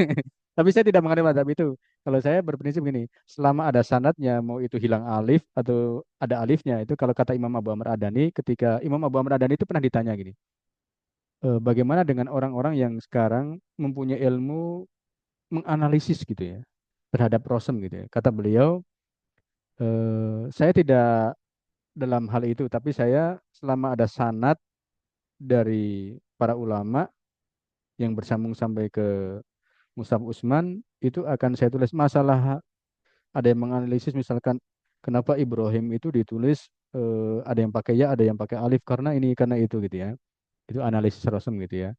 Eh, Kata beliau selama ada sana saya tidak berkepentingan di itu gitu, tapi yang saya bawakan adalah sanad gitu, seperti hadis gitu ya. Meskipun masuknya nggak masuk akal, tapi kalau ada sanadnya kadang bisa diterima gitu ya. Dan Rasul pun seperti itu. Banyak ulama-ulama kontemporer gitu ya, salah satunya di karang ulama Mesir, menganalisis kenapa tulisan As-Siroto gitu ya, itu tidak ada alifnya kan. Kata beliau, itu karena jalannya jalan lurus itu langsung cepat, nggak ada penghalang gitu ya. Itu analisis mereka itu. Atau Al-Jannah gitu ya. Al-Jannah itu ada yang pakai alif atau tidak, ada Al-Jannah atau tidak gitu. Itu karena surganya itu tidak ada campur tangan manusia, langsung kasih Allah.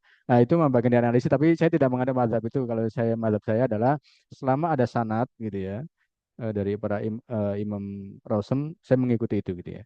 Jadi teman-teman kalau membaca karangan Syekh Dr. Zainal Madkur itu, beliau dari Lajnah gitu ya. Kebanyakan sedikit sih yang masih membahas tentang rasam gitu ya. Saya beberapa nulis eh,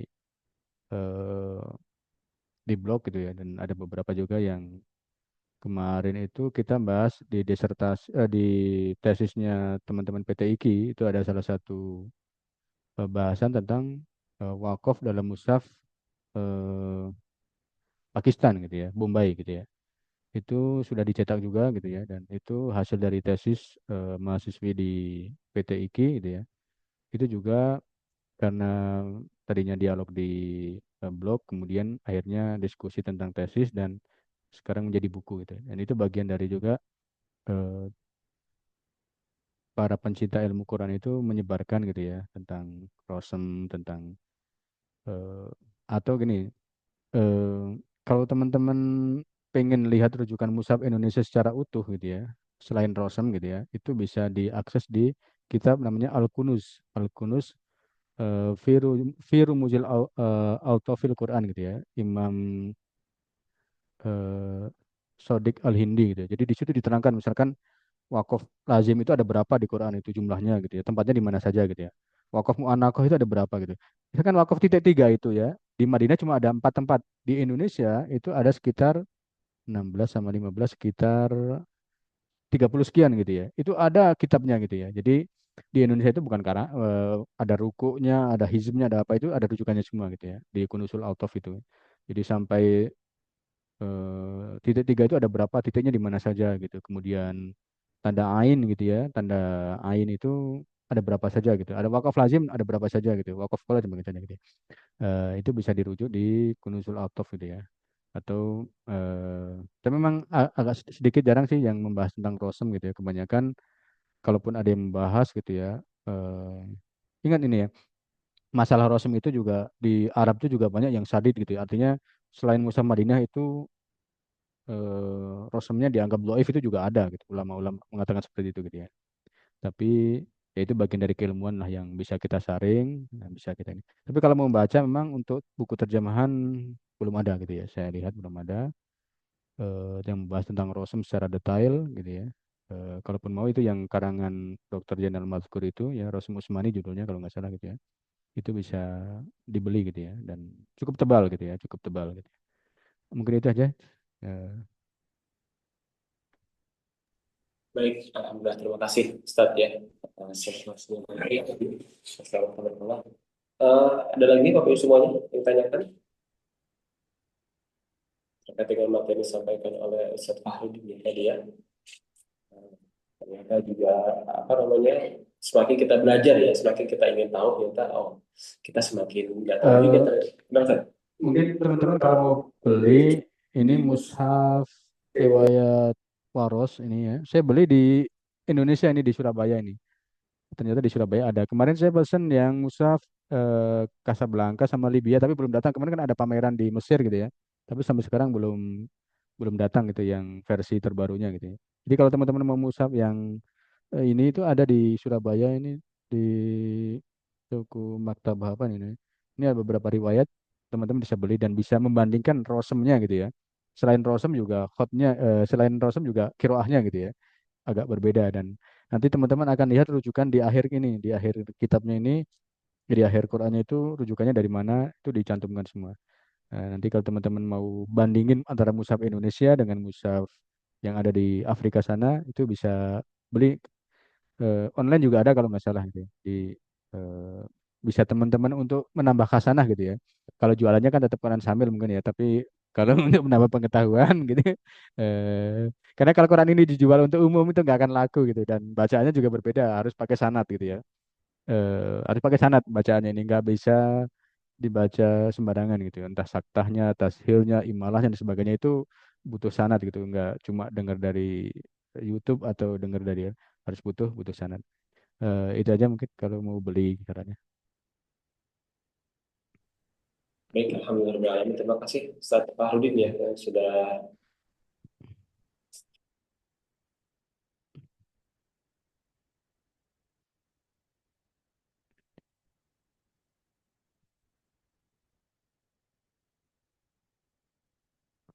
Oh, iya.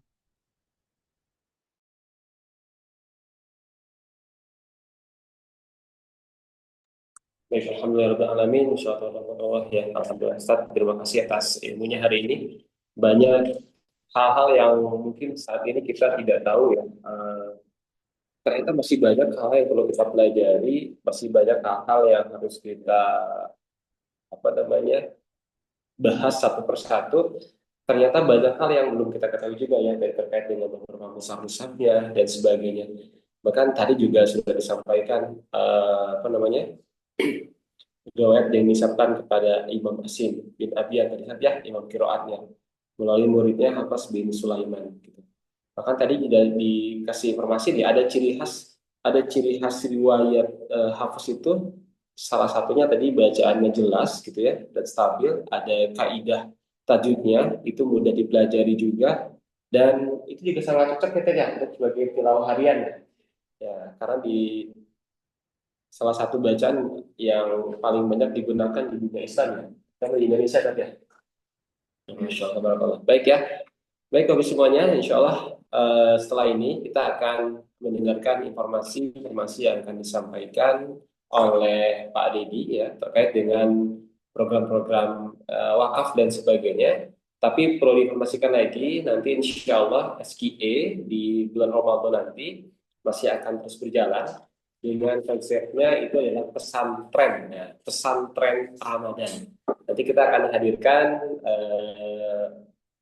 beberapa narasumber. Nah, salah satunya kita akan hadirkan lagi Ustadz Nur Hidayat nanti ya, insya Allah di bulan Ramadan gitu ya. Mengasa di tanggal 18 sampai nanti menjelang liburan ya, menjelang liburan nanti insya Allah sekitar 4 atau 5 pertemuan lah masih ada insya Allah di bulan Februari nanti. Dan juga nanti insya Allah di bulan Ramadan nanti juga tepatnya di akhir menjelang berbuka di pekan pertama dan pekan kedua itu akan berlanjut program isi tajwid dengan Musab Syamil Talaki. Insya Allah nanti akan dipandu langsung oleh Ustaz Zulfikar ya. Jadi pesantren Ramadan ini kita konsep di bulan Ramadan, ada kajiannya, ada live on TikTok ya, terkait dengan belajar tafsir bersama Ustaz Zulfikar. Dan juga insya Allah kita masih akan ikhtiarkan nanti di Ramadan itu di subuhnya itu kita akan ada hataman Quran dan insya Allah ya mudah-mudahan ini jadi terrealisasi di bulan Ramadan. Targetnya itu one day one juz. Jadi setelah Ramadan selesai, insya Allah RSP juga hatam Quran 30 juz nanti insya Allah ya. Baik, sudah hadir rekan kita Pak Didi, sudah siap Pak? Siap. Baik. Baik Pak Dedi, langsung aja ya.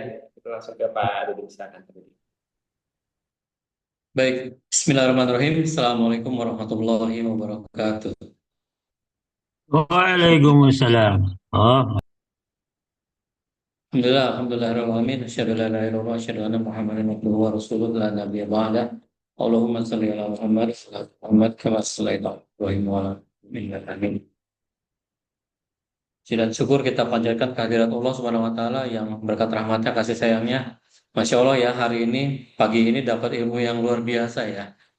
Jadi kalau Bapak, Ibu, rekan-rekan sekalian, para mitra SDQ paham itu Ustadz Fahrudin itu adalah salah satu rujukan. Jadi beliau punya blog itu namanya tadi ya, Sakofah Quraniyah itu salah satu rujukan dari Kemenak. Ya, jadi Kemenak RI Republik Indonesia itu menggunakan blognya Ustadz Fahrudin itu sebagai salah satu rujukan. Nah, luar biasa ya. Kita dapat ilmunya langsung. Ya, jadi kalau yang mau mempelajari lebih dalam lagi nanti bisa tuh berkunjung ke blognya. Itu udah enak. Bahasanya udah bahasa Indonesia ya. Jadi nggak perlu repot-repot kayak beliau. Tadi dia bawa kitab banyak ke ruangan. Bahasa Arab semuanya ya. Nah, saya dan Ramdan ya cuma bisa ngelihat aja, oke, gitu. Terus dikasih tahu perbedaan segala macamnya. Ya, luar biasa ya, alhamdulillah rezeki dari Allah ya. Pagi ini kita bisa belajar, dapat sedikit ilmu dari beliau yang luar biasa ya. Dan tidak lupa juga selalu kita sempatkan, kita sampaikan salawat dan salam, salawat serta salam untuk junjungan besar Nabi kita Nabi Muhammad Shallallahu Alaihi Wasallam beserta keluarganya, para pengikutnya, sahabat-sahabatnya dan kita serta keluarga kita ya. Bapak Ibu sekalian, ini ada beberapa hal yang mau sampaikan karena waktunya sudah mepet, terutama untuk bagian Indonesia Timur mungkin sudah sebentar lagi masuk waktu zuhur. Izin saya mau menyampaikan beberapa informasi, saya langsung screen share saja ya. Ada beberapa informasi. Nah,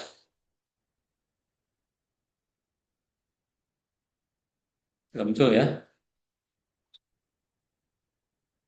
Baik, jadi di bulan Februari 2026 ini ada beberapa informasi penting yang saya pikir saya diskusi dengan beberapa pimpinan Syamil dan juga tim, ada yang harus disampaikan ke Bapak Ibu sekalian. Ya, sebentar ini. Nah, yang pertama untuk bulan Februari ini kita program wakaf Quran untuk Sumatera itu dilanjut ya. Jadi begini Bapak Ibu ceritanya. Di sekitaran akhir Januari Saya, tim kita dapat kontak dari orang Aceh langsung dari wilayah PD Jaya. Ya, PD Jaya. Itu juga salah satu wilayah yang terkena dampak banjir yang luar biasa. Nah, mereka berkomunikasi dengan kita. Intinya kurang lebih adalah banyak sekali kalau di sana namanya Balai Pengajian dan TPQ ya. Jadi BP dan TPQ. Banyak sekali balai pengajian dan tempat atau taman pendidikan Quran itu terkena dampak banjir dan rusak semuanya. Ya, saya terima hampir sekitar 31 atau 32 titik balai pengajian dan TPQ yang mereka itu rusak semua, hilang, hancur. Al-Quran, ya Al-Quran, kemudian alat ibadah dan juga ikro, ya itu semuanya hilang, rusak atau hancur terkena banjir. Kita sudah pegang datanya dari nama balai pengajian atau TPQ-nya, kemudian punya kontak personnya, ada ketuanya siapa atau kepalanya, dan ada kebutuhan Qur'annya. Nah, dari situ kita untuk Februari ini diskusi kemarin dengan Bang Fahmi dari Medan. Kita akan fokus untuk bulan Februari ini, wakaf Sumateranya itu fokus ke Aceh, terutama wilayah PD Jaya yang kemarin kita sudah dapat datanya. Nanti insya Allah akan kita share ke para tim salesnya wilayah supaya Bapak Ibu juga bisa ada pertimbangan ya kalau misalkan mau mau bikin program khusus untuk wilayah PD Jaya untuk balai pengajian apa itu nanti bisa disertakan. Nanti di sekitar pukul 1 lewat akan kita share data-datanya ya. Jadi bulan Februari ini kita akan fokus untuk wilayah Sumatera, Aceh ya, terutama PD Jaya. Dengan programnya ini kita berikan bonus. Setiap transaksi 10 musab itu kita bonuskan 1 musab ya. Karena ini untuk wakaf ke wilayah Aceh, setiap transaksi 10 musab itu kita berikan bonus 1. Jadi kurang lebih beli 10 dapatnya 11 ya. Nah, Bapak Ibu yang mau mendistribusikan musabnya langsung juga bisa karena nanti alamatnya akan kita share. Tapi kalau yang mau titip ke kita juga bisa ya. Boleh, karena yang sekarang hasil dari program Januari itu insya Allah akan kita mulai salurkan di pekan ini. Kita akan mulai kirimkan semua mushaf Quran pekan ini ke Medan dulu, nanti dari Medan akan disalurkan. Karena di wilayah sana banyak sekali yang butuh ya. Jadi Bapak Ibu yang mau menyalurkan sendiri silakan. Yang mau titip ke tim Sambil juga silakan. Untuk yang PD Jaya ini, kita akan mulai salurkan nanti di awal Maret ya, atau masuk di Ramadan ya.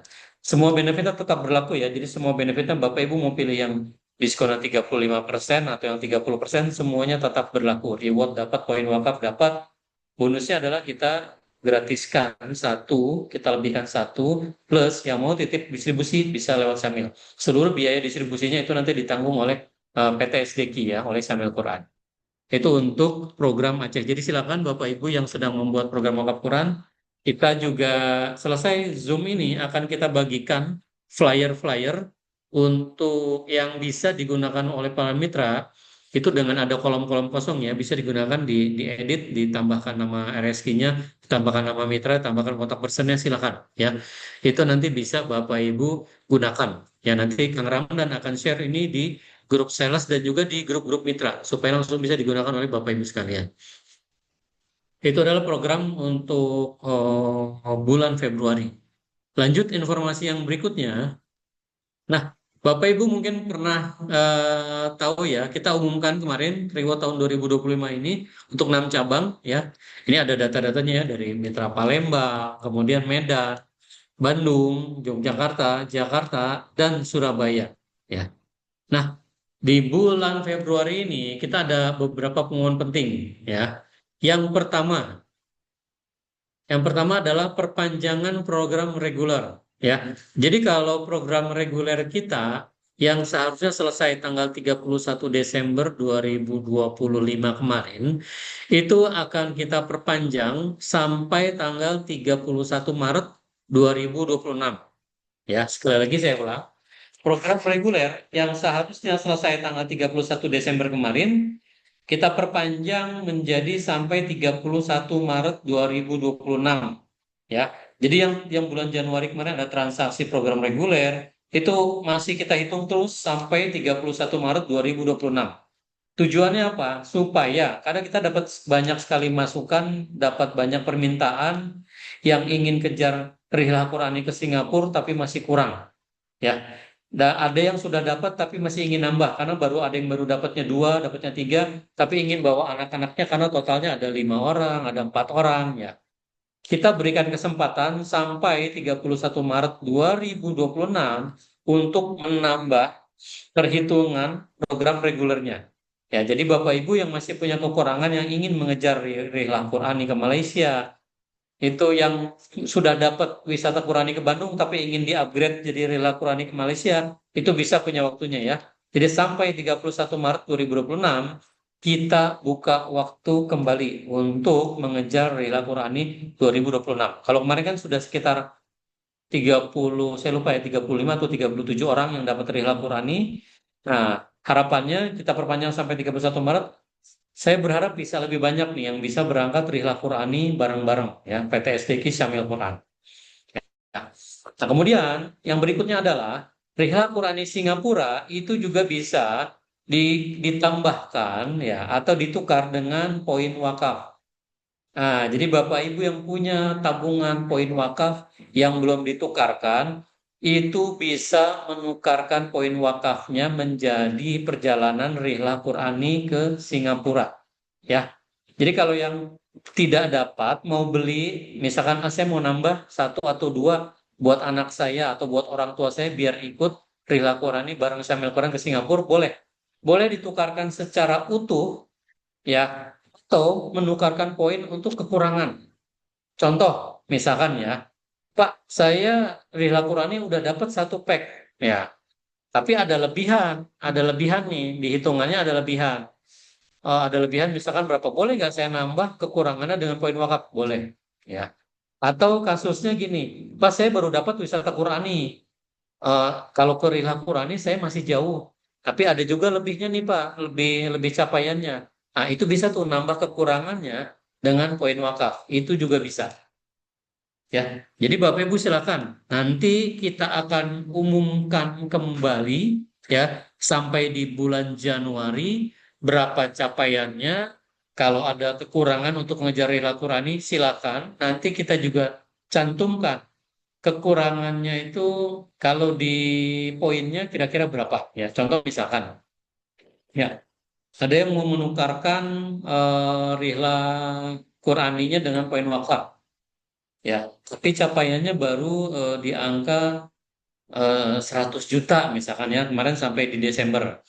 Nah, terus sampai di Januari sudah 120 juta, saya kurangnya berapa ya? Oh, ternyata kurangnya adalah 5 juta rupiah kalau dalam target. Nah, kalau 5 juta rupiah itu kalau ditukar ke poin wakaf dapatnya berapa ya? Nanti kita keluarkan hitungannya. Jadi per berapa juta transaksi itu sama dengan berapa poin wakaf. Nah, itu jadi nanti kita akan keluarkan hitungannya ya. Hari ini saya umumkan dulu, kita masih punya waktu sampai 31 Maret.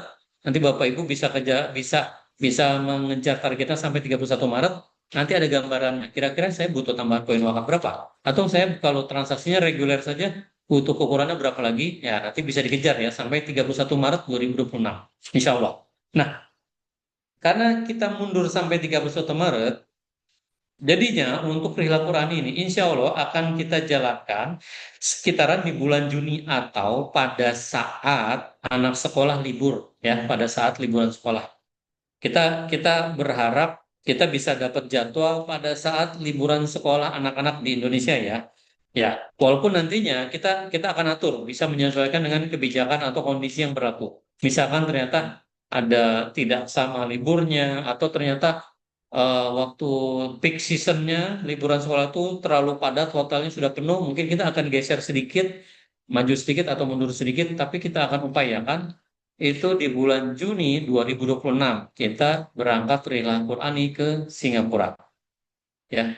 Nah, itu adalah pengumuman yang pertama. Ya, jadi silakan Bapak Ibu yang masih ingin bisa kejar rihlah Qurani ke Singapura, masih ada waktu.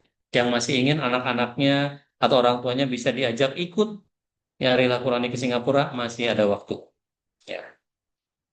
Nah, kemudian yang kedua, nah ini pengumuman resmi kita adalah program wakaf 1 juta Quran kita ini karena sudah berlangsung dari 2016, sekarang 2016 dan sudah mencukupi ya, sudah terlampaui program wakaf 1 juta Qurannya, insya Allah kita juga akan menutup program wakaf 1 juta Quran pada tanggal 31 Maret 2026 ya. Jadi kita akan menutup program wakaf 1 juta Quran pada tanggal 31 Maret 2026. Dan nanti akan kita siapkan pengganti programnya ya. Jadi kita di Syamil Quran di PT STQ kita sadar bahwa tabungan Bapak Ibu poin wakafnya nih sudah banyak nih ya, sudah ratusan ribu poin wakaf ya. Sehingga kita ingin baik, ini sudah waktunya kita selesaikan dulu nih. Waktunya kita selesaikan dulu 1 juta Qurannya sudah tercapai, poin wakaf Bapak Ibu juga banyak, tabungannya yuk kita tukarkan dulu reward-rewardnya ya. Jadi program wakaf 1 juta Quran ini insya Allah akan kita tutup dulu, mohon maaf, akan kita tutup resmi di tanggal 31 Maret 2026 dan akan digantikan dengan program lain yang lebih menantang dan lebih membantu untuk siar Quran kita. Yang kemudian poin wakaf yang Bapak Ibu kumpulkan yang belum ditukarkan sampai 31 Maret 2026 nanti akan bisa kita lakukan penukaran secara bertahap ya. Sebagai gambaran informasi, di bulan Januari ini kita masih mencoba menyelesaikan pengajuan penukaran poin wakaf yang disampaikan sampai bulan Oktober kemarin ya. Jadi Oktober dan Oktober itu ada pengajuan itu sedang kita selesaikan ya. Nah, nanti setelah kita tutup, pengajuan penukaran akan dibuka dari mulai bulan April. Ya, jadi kalau nanti tidak per 3 bulan, ya. Kalau nanti silakan Bapak Ibu langsung ajukan, kita akan jadwalkan pencairannya kurang lebih per 2 pekan. Jadi per 2 pekan akan ada pencairan, 2 pekan akan ada pencairan. Ya. Nah, jika Bapak Ibu ada yang ingin menukarkan, kita siapkan untuk di bulan April itu penukarannya itu dapat yang pertama dapat ditukar dengan Rihlah Qurani ke Singapura. Ya, jadi Bapak Ibu yang ingin mengejar Rihlah Qurani atau kekurangan ingin Rihlah Qurani ke Singapura itu bisa ditukarkan poin wakafnya di sana. Kemudian bisa juga ditukarkan dengan mushaf Syamil Quran. Ya, jadi kita punya mushaf apapun yang Bapak Ibu inginkan itu bisa ditukar. Kemudian bisa jadi juga logam mulia, tapi logam mulia di sini saya kasih tanda bintang karena apa? Kita agak punya kesulitan ya dari setahun ini di 2025 itu untuk bisa mendapatkan logam mulia itu super sulit ya karena sekarang logam mulia sedang naik daun ya harganya juga sudah tembus ke 3 juta lebih ya. Sehingga nanti logam mulia kita kasih tanda bintang dalam arti apa? Kalau kita bisa upayakan kejar dapatkan logam mulia itu. Kalau tidak mungkin kita konversi jadi rupiah. Nah, tapi saran saya mungkin Bapak Ibu bisa pilih reward yang lain yang lebih mudah untuk dicari. Ya, kemudian kita juga bisa menyiapkan smartphone, laptop, sepeda listrik, sepeda motor, dan umroh jika memang mencukupi. Ya, nah begitu kurang lebih gambarannya Bapak Ibu pengumuman untuk program wakaf 1 juta Quran. Ya, itu adalah informasi yang saya sampaikan. Nah, ini foto andalan saya sekarang ya, nemu foto bagus, jadi saya pakai di mana-mana ya. Ya, ya. Kira-kira seperti itu informasi yang saya sampaikan. Jazakumullah khair, semoga bisa membantu mencerahkan kondisi tahun ini. Ya, jadi di Februari ini itu adalah informasi yang saya sampaikan. Mudah-mudahan sampai 31 Maret kita bisa mengejar ketertinggalan, bisa mengejar reward-reward yang diinginkan. Sehingga di bulan April dan seterusnya kita bisa mendapatkan reward-reward yang kita inginkan. Ya, saya tutup dulu share-nya, tapi silakan Bapak Ibu yang mau menanyakan, yang mau diskusi, tanya jawab silakan. Kita buka diskusi dan tanya jawab sekarang. Terima kasih. Assalamualaikum warahmatullahi wabarakatuh. Waalaikumsalam warahmatullahi wabarakatuh. Terima kasih Pak Dedi ya atas informasinya. Masya Allah tadi banyak sekali. Nah, baik kita akan buka sesi tanya jawab ya. Karena waktu di pukul setengah 12. Nah, ada Ibu Hikmah angkat tangan. Boleh Ibu Hikmah dinyalakan saja mikrofonnya. Ya, terima kasih. Assalamualaikum.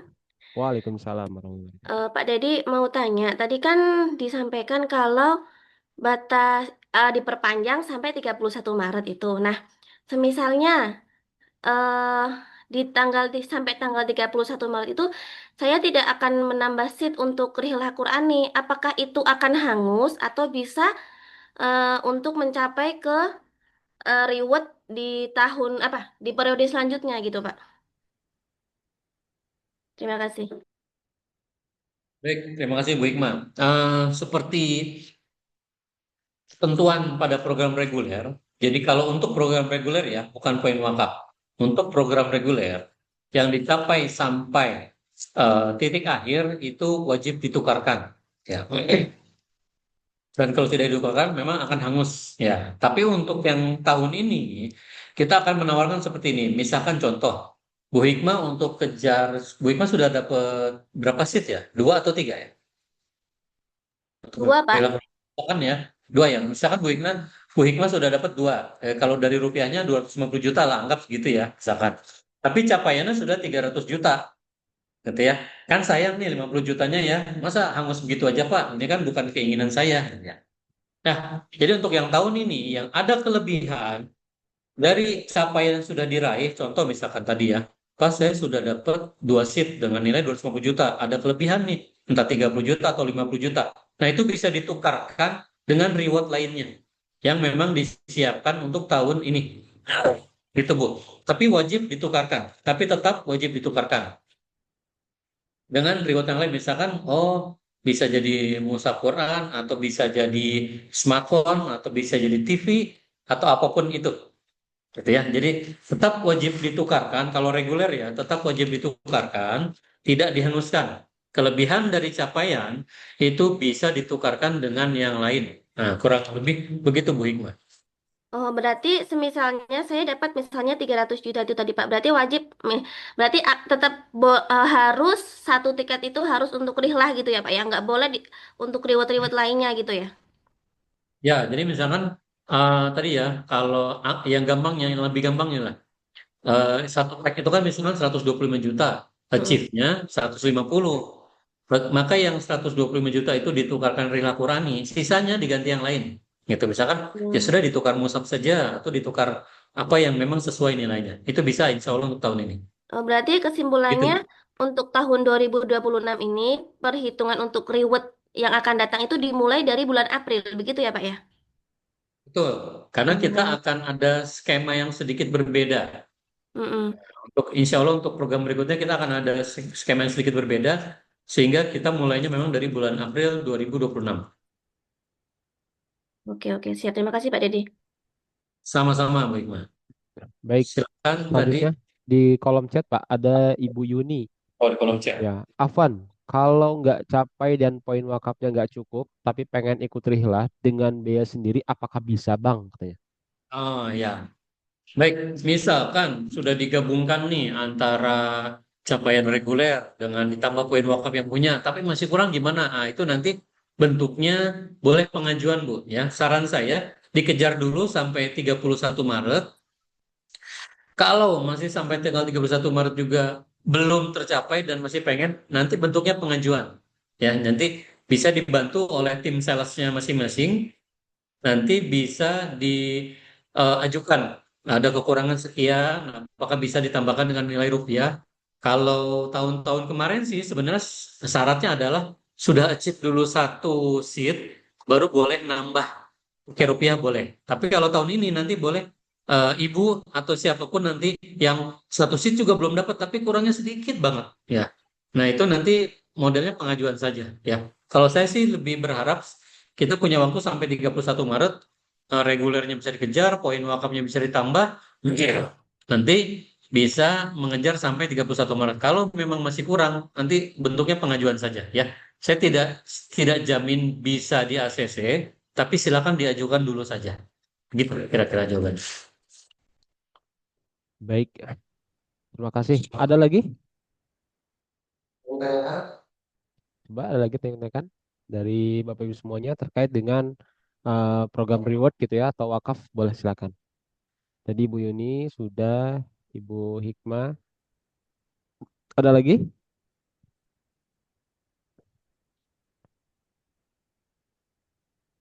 Ini untuk teman-teman tim sales, tolong ya, tolong disampaikan informasi ini, nanti akan ada DM-nya ke seluruh timnya ya. Jadi jangan sampai ada mitra yang tidak mendapatkan informasi ini. Ya, jadi wajib untuk seluruh tim sales menyampaikan ini ke tim salesnya masing-masing ya. Para leader di sini sampaikan ke timnya, kemudian timnya menyebarluaskan informasi ini ke seluruh mitranya ya. Karena apa? Karena di catatan saya yang punya poin wakaf itu banyak sekali ya. Ada RSQ, ada reseller. Jadi ini haknya mereka kalau bisa tersampaikan dan bisa ditukarkan. Walaupun cuma jadi mushaf ya, walaupun cuma dapat satu eksemplar mushaf, tapi tetap aja ini haknya, poin wakafnya nanti di tanggal 31 Maret wajib ditukarkan dan akan kita tutup programnya sehingga hak-hak mereka yang sudah dikumpulkan wajib ditunaikan oleh kita. Ya, titip ya buat para leader yang ada hadir di sini. Baik, terima kasih. Siap katanya Bang Fahmi dan sebagainya. Pak Ari, Pak Tantan, baik. Terima kasih. Ada lagi Bapak Ibu semuanya yang ingin ditanyakan? Oh, siap Pak Ihsan katanya. Baik. Ada lagi? Apa sudah cukup? Oke. Syukron penjelasannya. Baik, sama-sama Ibu Yuni ya. Terima kasih. Baik, Bapak Ibu semuanya, ada yang tanyakan?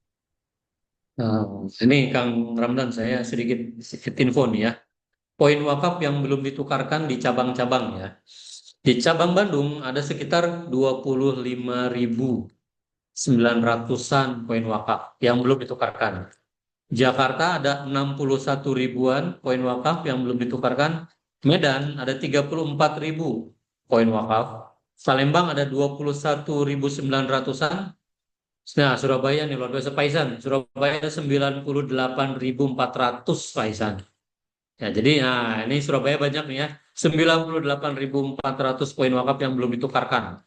Yogyakarta 26.600 ya. Jadi nanti saya akan kirimkan datanya ke masing-masing cabang. Silakan nanti dibuka komunikasinya dengan para mitra yang sudah berhasil mengumpulkan poin wakafnya. Insya Allah kita akan tutup programnya 31 Maret dan bulan April wajib diajukan untuk penukaran. Ya, silakan Kang Ramlan. Baik, terima kasih Pak Dedi ya, dan juga rekan-rekan semuanya, tim-tim leader. Ada lagi tanyakan? Oke, kalau tidak ditanyakan, sedikit informasi saja. Insya Allah besok rencananya akan ada acara gathering ya Pak Dedi ya, di Jakarta, tepatnya di Asrama Haji gitu ya, untuk cabang wilayah Jakarta. Mohon doanya dan juga Bapak Ibu semuanya yang sudah mendapatkan undangan dari tim leadernya, Pak Hari gitu ya. Insya Allah, Pak Heri, Afwan, Pak Heri. Ditunggu di hari esok pukul 9 insya Allah ya.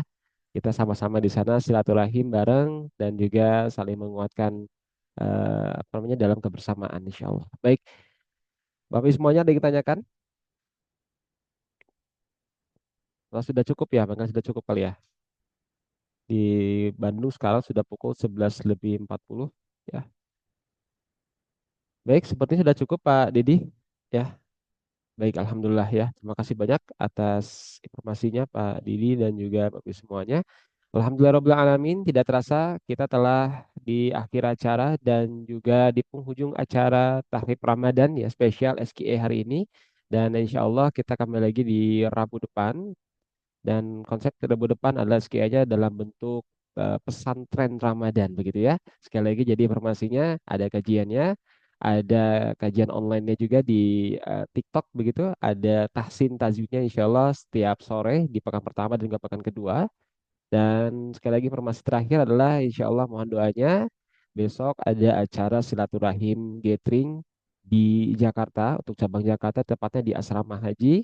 Mohon doanya dan insya Allah juga gathering juga akan terus berlanjut ke wilayah-wilayah lainnya dan diharapkan Bapak Ibu semua juga bisa ikut berpartisipasi agar kita juga bisa saling silaturahim. Dan sekali lagi terima kasih banyak untuk seluruh peserta yang telah hadir hari ini, yang telah meluangkan waktunya, menyiapkan hatinya untuk hadir bersama di siang hari ini. Semoga setiap niat baik Bapak Ibu semuanya dan langkah kita hari ini dicatat Allah sebagai bagian dari amal kebaikan. Akhir kata, saya Ramdan Hidayat dan juga Pak Dedi serta juga tim dari Syamil mengucapkan terima kasih banyak. Semoga Allah Subhanahu wa taala mempertemukan kita dengan Ramadan dengan dalam keadaan iman yang utuh, hati yang siap dan juga Al-Qur'an yang semakin dekat dengan kehidupan kita. Kita akhiri saja perjumpaan kita hari ini dengan sama-sama membaca hamdalah. Alhamdulillahirabbil alamin. Subhanakallahumma wa bihamdika asyhadu an la ilaha illa anta astaghfiruka wa atubu ilaik. Terima kasih banyak. Wassalamualaikum warahmatullahi wabarakatuh.